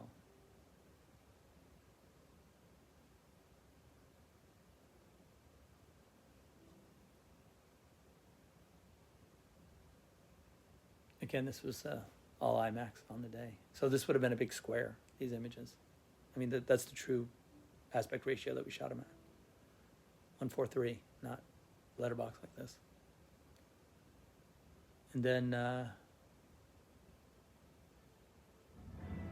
little dirt. To me, it was just, it's always been symbolic of like, you know, hope and of like lessons learned and that there's more. This was just a Misha, Bruce and Misha. Misha now just was my first on the last two movies I've done. Amazing. Been with her since forever. She's amazing. Damon, Scott, Star Sound, Chris Jenkins, Michael. These guys are guys I've been with for you know, all the almost the last since Dawn of the Dead. So a ton of movies. But a great cast, you know, really an honor to work with everybody who worked on the movie,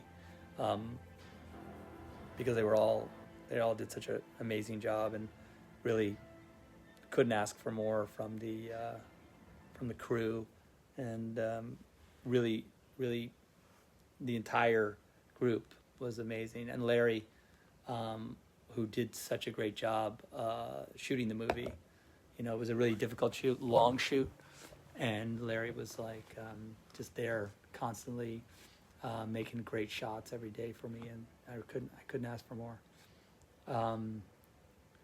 You know, like I say, you know, the entire group did an amazing job.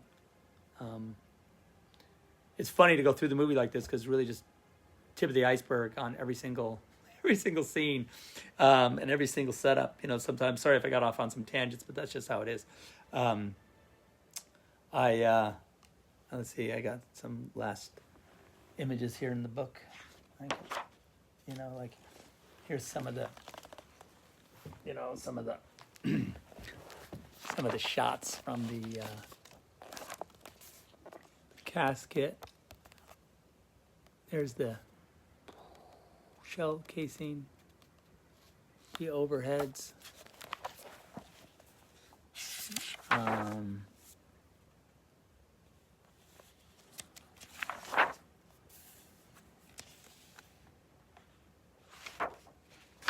Here's there's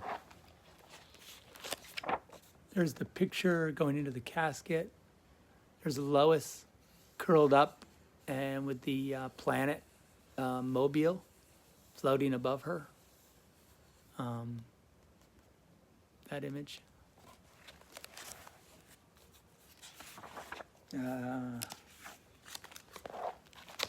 Here's some of the funeral procession. There's that view from over the top of the casket with Lois and Martha.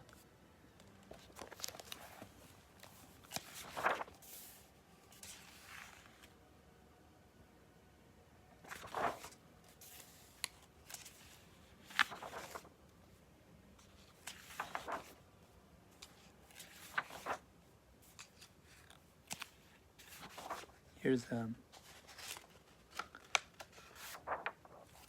if you seek his monument, just going in on everybody there.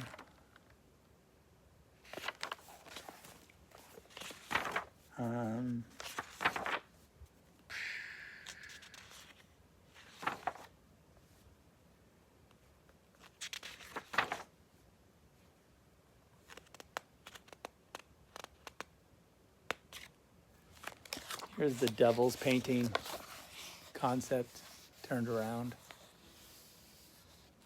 Here's Lois by herself at the grave.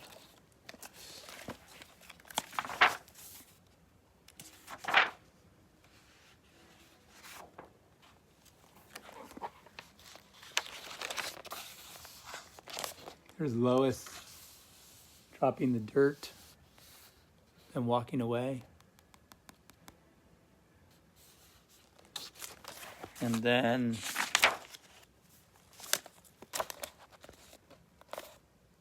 there's the dirt. And then that's a black frame I drew that says end. So, a little bit of that's fun.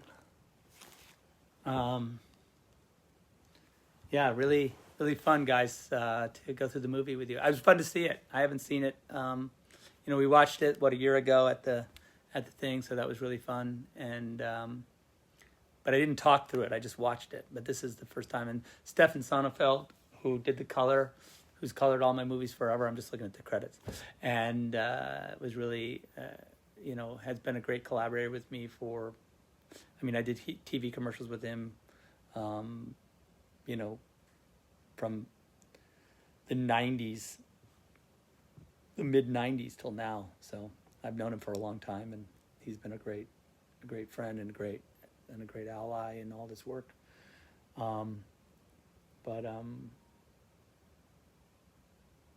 So it was really, really fun. And I hope it was fun for you guys. Like I said, it was really fun for me. I really appreciate everything that you guys say about the movie, that you continue to love the movie as I do, and really fun, really great. So I guess I'll sign off. You know what? I think they should make a sequel to this movie someday. That would be amazing. That would really be something else. Yeah, I want to know what happens to these guys. Don't they eventually, I don't know, form some